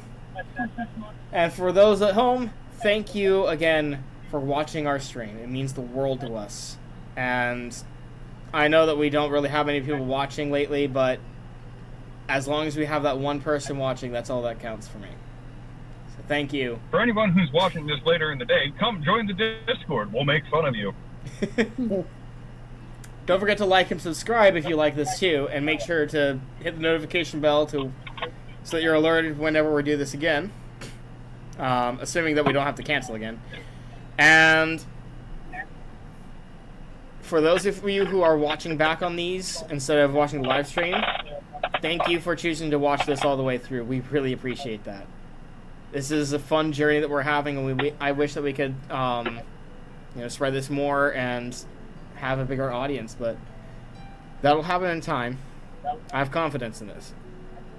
Thank you all for watching. I have zero confidence whatsoever. I don't know what you're talking about. I am not an internet sensation.